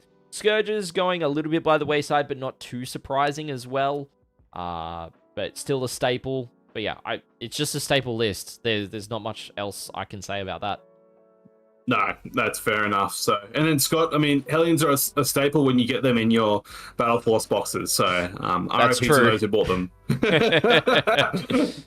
That's all right. Thankfully, people got compensated for such. So, next though is Lockie Callahan, and he's playing Blood Angels Rage Curse Onslaught. So, this is a really cool list. So he's got a Chaplain, Lamades, 3 Lieutenants, 3 Sanguinary Priests, the Sanguinor, 5 Intercessors, 3x5 Jump Pack Assault Intercessors, 3 lots of 6 Blade Guard Veterans, 10 Death Company Marines, 10 Jump Pack Death Company Marines, and 5 Scouts. So a lot of marine bodies and chaff with character support, and it's a cool, interesting list. So it's got a lot of melee control with a bunch of characters as well, and it's the index detachment, but the Blade Guard vets will get rerolls from the Lieutenant with the lethals and extra innate rerolls on the Blade Guard veterans. It can do the saves or the hits, and then just so much volume of attacks. And then having fallback and charge access is awesome. So yep. And let me just see if I can pull up the data sheet. I want to see. Ha. I know exactly what he's doing. So the Sanguinary Priest actually got a ruling that they can join Blade Guard veterans now. And so he's putting the Lieutenant with the Sanguinary Priests in the Blade Guard vets. And so that gives them the 5-up feel no pain. So those 3 bricks are gonna be tough as heck. Yeah, that's incredible. Yeah, so good. I love this build. You got the Chaplain that's going to be going in with the regular Death Company. You have Lamarty's going in with the Jump Pack Death Company. The JPI, the Intercessors, and the Scouts are just there. You know, you've got the Scouts to do actions, Intercessors to hold you home, and JPI to go out and do a whole bunch of stuff.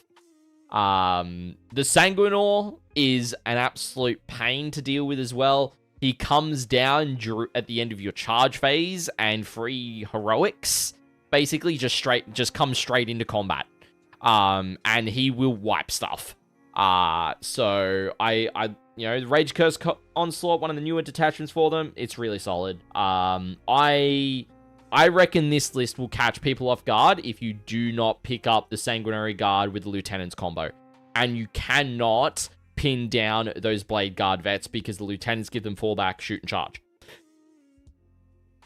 Yeah, it's a cool list and a really innovative tech. So yeah, and Lockie's a Marine player through and through, so he'll know what to do with them. Yeah, great guy too. yeah, absolutely. So last but absolutely not least is Matt Morosoli. He's playing. Look, Scott, we've seen a lot of unique lists over ANZTC. Well, this one's probably one of the most unique ones. So he's got Orcs and playing 3 Booter Crew. It's like, what? 3 Booter Crew? This is the first of 2 lists of the event. So he's got 2 Beast Bosses, Gaz, and regular mech, 3 lots of 10 Beast Snagger boys, 20 regular boys, 2 trucks, 3 lots of 5 flash kits, 3x10 Gretchen, a kill rig, 10 commandos, 2 lots of 10 storm boys, and 3 war bikers. So for people who aren't aware, 3 Booter Crew is that they pick an objective and they get sustain hits 1 if they're on the objective, or if they're attacking something on the objective by shooting on melee. So it's a cool attachment. It has a couple of various buffs along the way.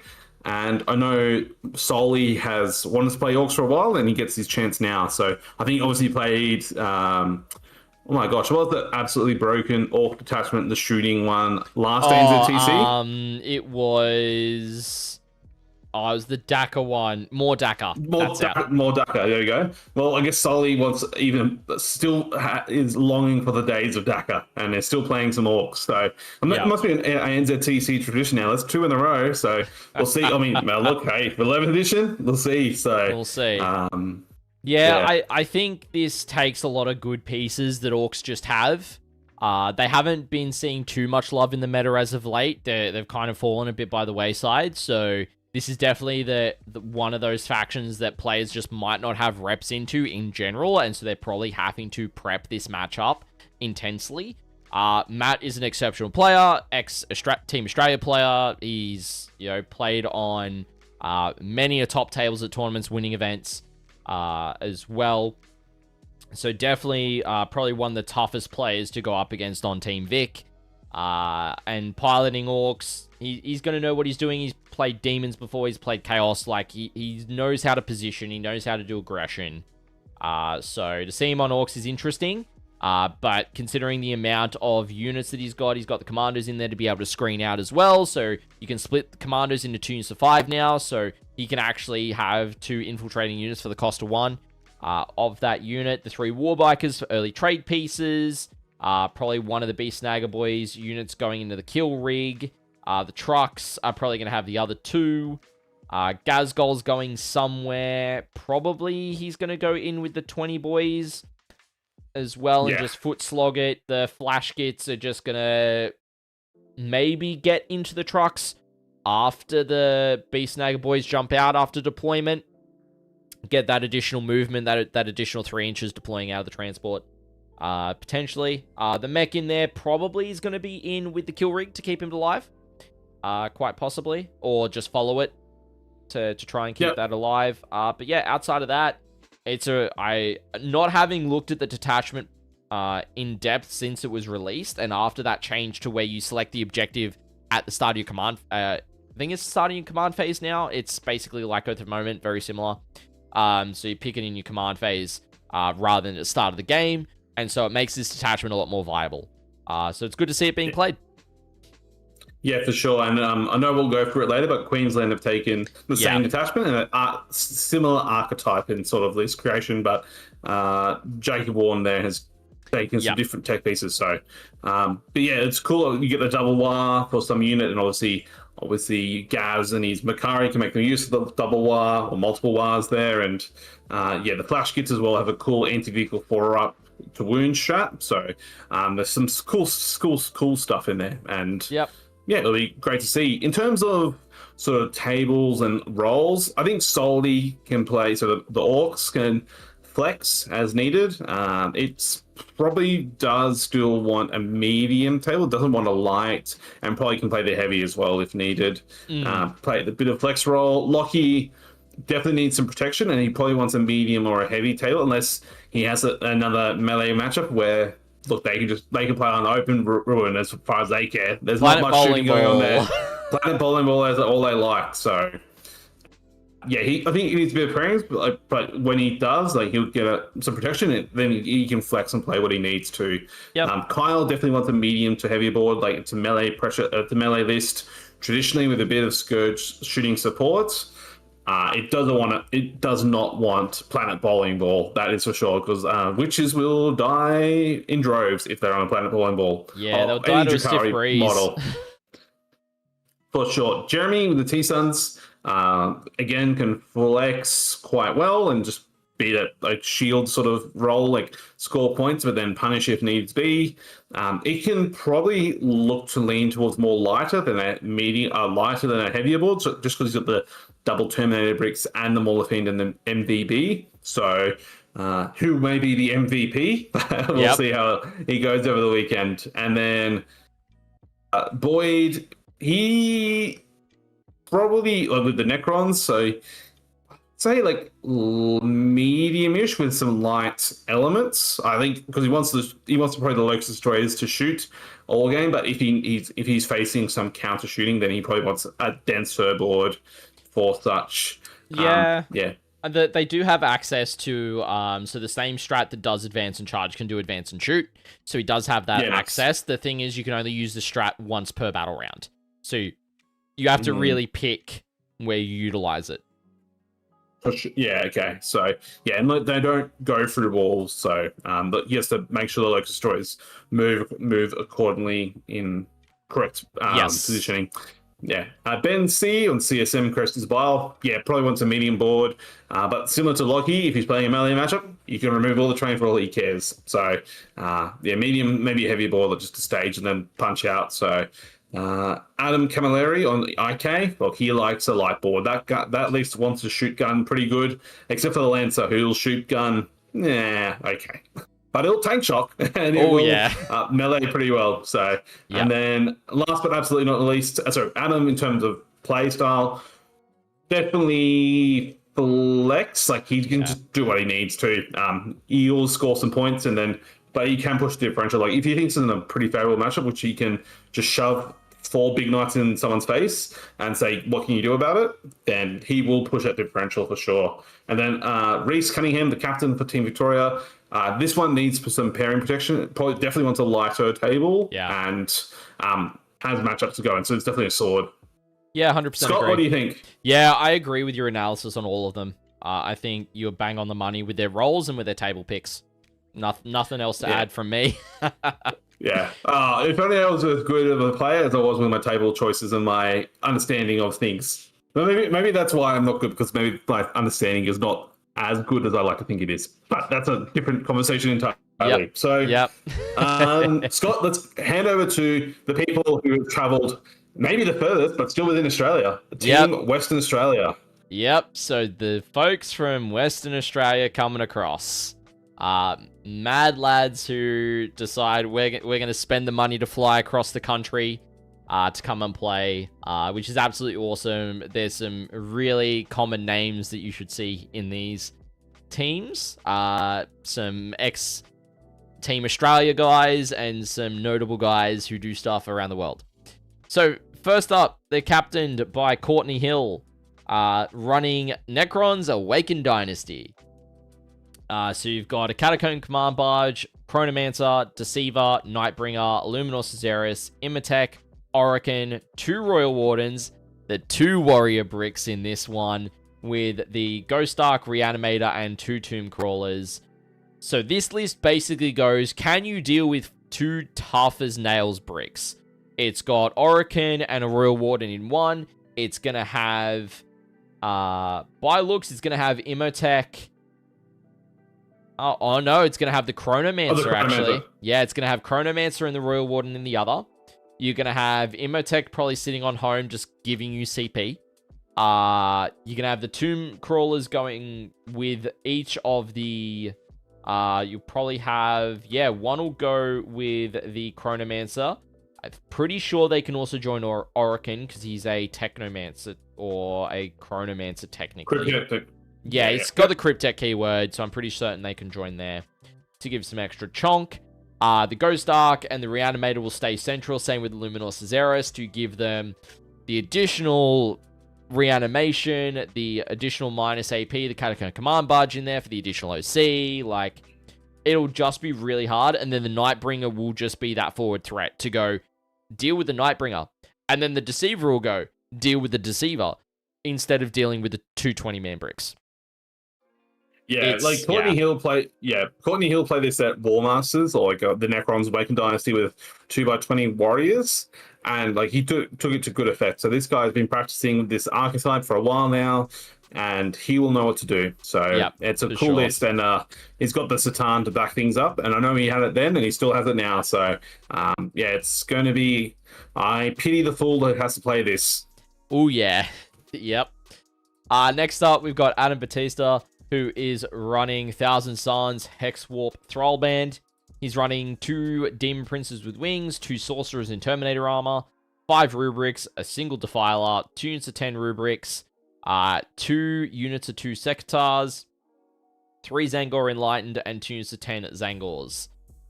Now, this goes into chonk in a different way because of the Demon Princes and the Defiler. And the Defiler in Thousand Suns is wild because it overwatches on 5s. If you're within 9 inches, it overwatches on 4s. Woo! Hell yeah. So if they're taking the right weapons on this, that I think Adam probably is for the Overwatch to go, let's try and get sustained hits on this Reaper autocannons. For strength 9 -1 damage 3, then he sure is taking them. Yeah. Then it's just gonna be literally go into the middle, stand there, and go, do you want to come within 9 of this thing, and I'm just gonna turn and gunboat you. It's also not, you just don't want to get into combat with it either. So yeah, it's gonna be tough. It's gonna be a very tough list to deal with, like some of the others. Different detachments, so Hex Warp Thrallband instead of the Rubikai Phalanx, which is a detachment I don't know too much about.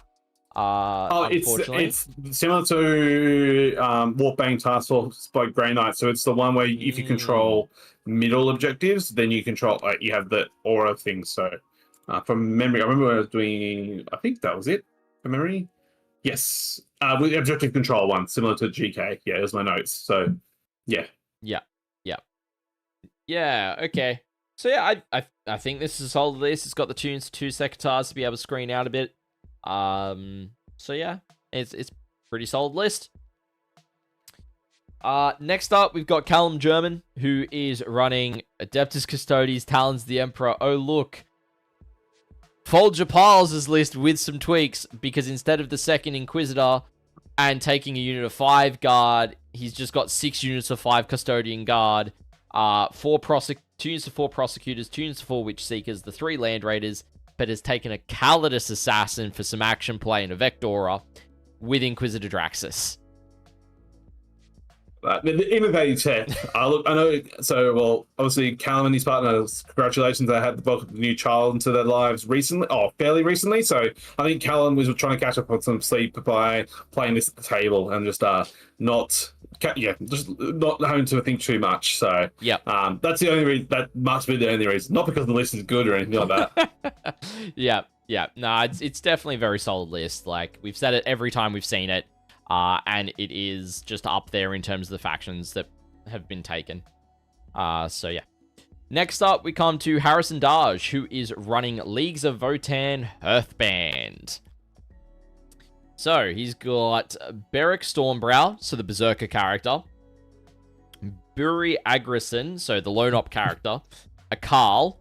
10 Hearthkin Warriors, a Capricious Carrier, a single Sagittor, a unit of 6 and 2 units of 3 Thunderkin, 2 units of 5 Berserks, a unit of 10 and 2 units of 5 Hearthguard, 2 units of 3 Pioneers, a unit of 10 Jaegers, and then a unit of 6 Steeljacks with the heavy Vulcanite Disintegrators, so the shooting Steeljacks. This is a very all-rounder list. It is very MSU for Votann. I think it's probably going to go, and the Steeljacks will probably be in the Sagittar, is going to be my guess. And then the Capricious Carrier is probably going to have the Jaegers in it. And I believe now you can split the Jaegers into 2 5-mans, and from memory, the Capricious Carrier is only able to take like 6 or 7 models in them. So they can probably put a unit of Jaegers in the Capricious and then infiltrate with another unit of the Jaegers. The Pioneers are just solid units. The Hearthguard are going to be incredibly tough to deal with. The Karl is probably going to go in with the 10-man. As well. I actually think the Warriors will probably start the game in the Sagittor with the Steeljacks outside of it, and then they'll do the leapfrog. So that means that it'll split the 10 into 2 5s, give him some more units, and then put the Steeljacks into the Sagittor to be able to protect them and move up from there. Yeah, I think it's a solid list. It's one that is just Votann just play honest 40k. Even now with their yield points, it's just still honest. Like they don't really do anything, no shenanigans like a lot of the other armies do in the game that we see nowadays. They just play honest 40k in my opinion. Yeah, for sure. I think on the Thunderkin's a unique take here with the 633, taking the Graviton Blast Gun, which is the anti-moss, anti-vehicle 3-up gun. So obviously that'll shoot pretty well, and he'll use that to great effect. And then obviously they're 20 Terminators in total, but in 10-5-5. So yeah, it's cool to see. Obviously no land forts, unlike the South Australians, but a lot more MSU. And we'll play, as you like to say, the stereotypical honest 40k. Yes. All right, next up, we've got Jordan Beresford, who is running Adeptus Mechanicus Halo's Battle Creed. Halo's Creed Battle Clade, sorry, I completely scuffed that name. Okay, so he's got Belisarius Call, a Manipulus, 2 units of 10 Rangers, a Scorpius Dune Rider, 3 Iron Strider Ballistari, 6 Cataphron Destroyers, 2 units of the Servitor Battle Clades, because that's a bonkers kill team for the amount of models you get. In it for its points, it's like 60 points, and it's like 10-ish models. So good. He's then got a unit of 10 and 2 units of 5 Infiltrators, a unit of 10 and a unit of 5 Roststalkers, and 2 Scorpius Disintegrators. So, the big difference between the James, I think it was James, running the... James Stewart, yep. Yeah, running Taz's Admech, is that he's got the brick of 6 Cataphron Destroyers, which are actually really solid in Halo's Creed. I actually do rate them. It's got a unit more of the Infiltrators. It's got the Ballistari, which are really good. It's got the Servitor Battleclades, and then only 2 of the Scorpius Disintegrators, only 1 of the Dune Riders. So, I think this is probably teched to deal with some stuff. Specifically with the Cataphrons in there and the Iron Strider Ballistari. Maybe it's wanting to go like armor hunting Deal with knights, deal with custodies, like enemy custodies, like go and deal with the land raiders and the custodes and just be able to delete them. So yeah, I think it's just a really solid list that has just got a little bit of skew in it, just for some skew threat into vehicles. Yeah, for sure. It's interesting though. So the Paraplane destroyers don't have the anti-vehicle gun; they have just the plasma guns, which I was surprised about. But I know, I'm sure Jordan's or the former Team Australia player who's played for the past 2 years, so he knows what he needs to be doing with them. And they'll be overwatching on 5. So I mean, maybe that's an archetype, just overwatch on 5s across the army between him and Adam Batista. Yeah. Well, he's not overwatching on 4s, so. Yeah, it's cool. And like, yeah, as you said, got the one squad of 3 Iron Strider Ballistari, the Las Chickens, and just a bunch of chaff. So yeah, he'll play this well, and then him and James can cry together about how much it cost them to heal this army. Yes. Yeah, for sure. Then next up, we've got Lockie Rigg, who is of Vanguard Tactics, as well as being on Team Australia in the past as well, from memory. He's running, again, Blood Angels, Rage Accursed Onslaught. He's got Jump Pack Captain, 2 Jump Pack Chaplains, Mephiston, Dante, and Lamarties with the Combi Lieutenant, 5 Intercessors, a single unit of 5 Jump Pack Intercessors, 2 to 10, 1 unit of 5 Jump Pack Death Company, 3 units of 3 Sanguinary Guard, 5 Scouts, 5 Vanguard Vets. A very different build to what Lockie is running from Victoria. It is going in and going, can you deal with this many Death Company? Off the rip. It takes Sanguinary Guard as well. It's got Dante in there, so Dante will be in with one of the Sanguinary Guard, and the other 2 will just be around to deal with stuff. I dare say we're probably going to see the Jump Pack Captain potentially in with the Sanguinary Guard as well. It's got the action pieces of the Combi Lieutenant and Scouts, as well as the JPI. Intercessors to just sticky home and then screen, and then Vanguard Veterans to be another action piece.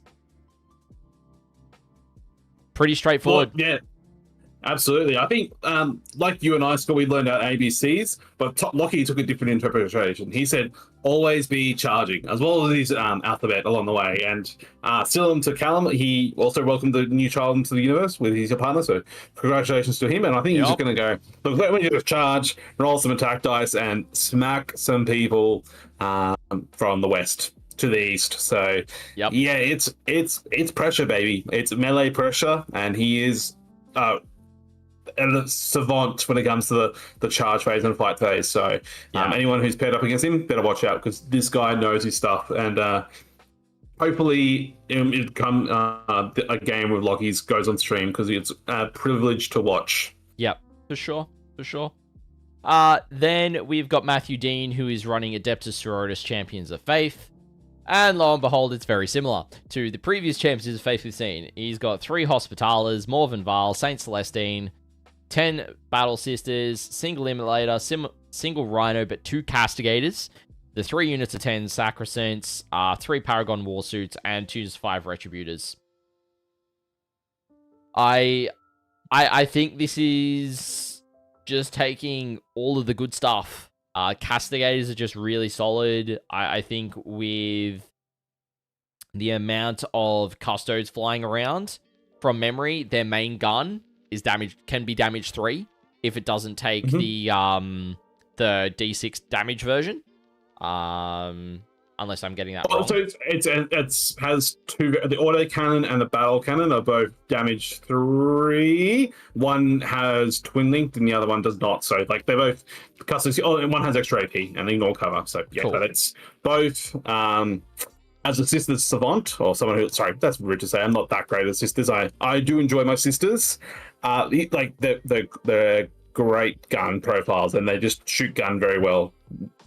Yep. And yeah, they'll pair off with the Immolators to turn off cover, the Castigators to add extra AP, and then he'll use the Retributors or the Warsuits to combo off. So yeah, and obviously he's got to take a unique piece here with Saint Celestine, someone who's sort of fallen out of favor in most sisters lists, but it's a pretty fair. it's a fair sisters list, which most are, but this one's even more so. And Yep. yeah, it'll be cool to see. Yeah, for sure. I think, the Immolator is going to split the Battle Sisters. The 2 Retributors will be in the Rhino. And go from there. Alright, then we come to the last list for WA, which is Michael Horton, who is running Tau Empire Montkar. He's got Kroot Warshaper, the Twin Lance, 2 single broadsides, 2 Ghost Kills, 10 Kroot Carnivores, 3 units of 10 Pathfinders, a single Piranha, 3 Riptides, 2 units of 5 Stealth Suits, and a unit of 5 Vespid. Pretty interesting that it's only the Warshaper and the Twin Lance for characters, and everything else is in the list. It's just gone, here's 3 Riptides, here's 2 Ghost Kills, here's 2 units of Stealth Suits, here's 30 Pathfinders. It's just gonna go, yeah, cool. I've got a big board presence. And all the shots to go with it. What are you gonna do? Yeah, it's cool. I like it. It's, as you said, but Scott, like, obviously there's a Warshaper and Twin Lance, but what other characters do you need? Because the list doesn't really need anything else. So yeah, not in this variant. No battle suits of the smaller variety, but it's got the Riptides, and he said the broadsides. But 2 solo broadsides are cute. Like, just they can play different angles and shoot out the board, and then be little jerks along the way. So yeah, cool list for Michael. Yeah, for sure. So it's very similar to the others, but it's got some flavor, which is cool. And so, going through these guys real quick, Sam, do you want to go through what you reckon their table preferences are? Yeah, sure. So starting from the bottom and working way up. So Michael Horton with the Tau Empire Montkar. What? Tau on its light table? Who would have seen that coming? Yeah, I think definitely lighter, but can take a medium here because it's not as reliant. It'll be more flexible in its approach to the game. So Matthew Dean, Champion Sisters, he definitely wants a lighter table because of the castigators, which are a bit thick and require some knowledge of how to move things around, and does want to slow things down. So I think medium, but can take a light table pending the matchup if it's more melee pressure compared to shooting oriented. Lockie, and so in terms of also, I guess, pairing position, like Michael probably can be quite, can flex, but probably wants to be a bit of a swordy style. Matthew Dean, the Champions of Face Sisters, can flex, do what he needs to do. Probably more defender archetype than attacking, but that's just Sisters because they score so evenly. Lockie Brig, that man loves being taken care of, and he wants to get good matchups. So, and he's got a list archetype which favors such. So he's a sword, and he'll take a medium or heavy table, and he'll crush with it. Yep. Jordan Beresford, the Admech, can take a pretty flexible list because the Catatron breaches can go through walls. Last time I'm pretty sure, Catatrons can go through walls. Ballistari can't, but they're fine. And but he probably wants a lighter list because of the Disintegrators and the Ballistari, and then Destroyers just to come out and do what they need to do. Yep. The Leagues of Votan list probably could just play mid-range. Apologies. Middle table. It doesn't need specifics, so you can do what it needs to. Yep. Flexible list, play Honest Fair 40k, like the archetype and Votan do as a whole. That's their, business statement. Their shtick, as we like to say. Their shtick, their absolute shtick. Callum German and Custodes, he can just play whatever. It's the Custodes list. It's not super dependent on table and just flex as needs be. T-Suns list can probably, with the double Termies and then the Demon Princes, and with the Defiler, probably wants a lighter table, but can go medium. Just doesn't want heavy, I don't think. And because he wants to easily get to those positions where he can control and then turn on the rerolls and do what he needs to do. And then last but not least, leading the charge, Courtney Hill. It's Awakened Necrons. You can play that however you like to an extent. Like, he wants the positioning so you can keep the Reanimator and Ghost Arc safe. But other than that, he's kosher. Yeah. Very safe. Yep. Again, I agree. So yeah, I think WA's got a lot more flex built into their overall comp compared to some of the other teams.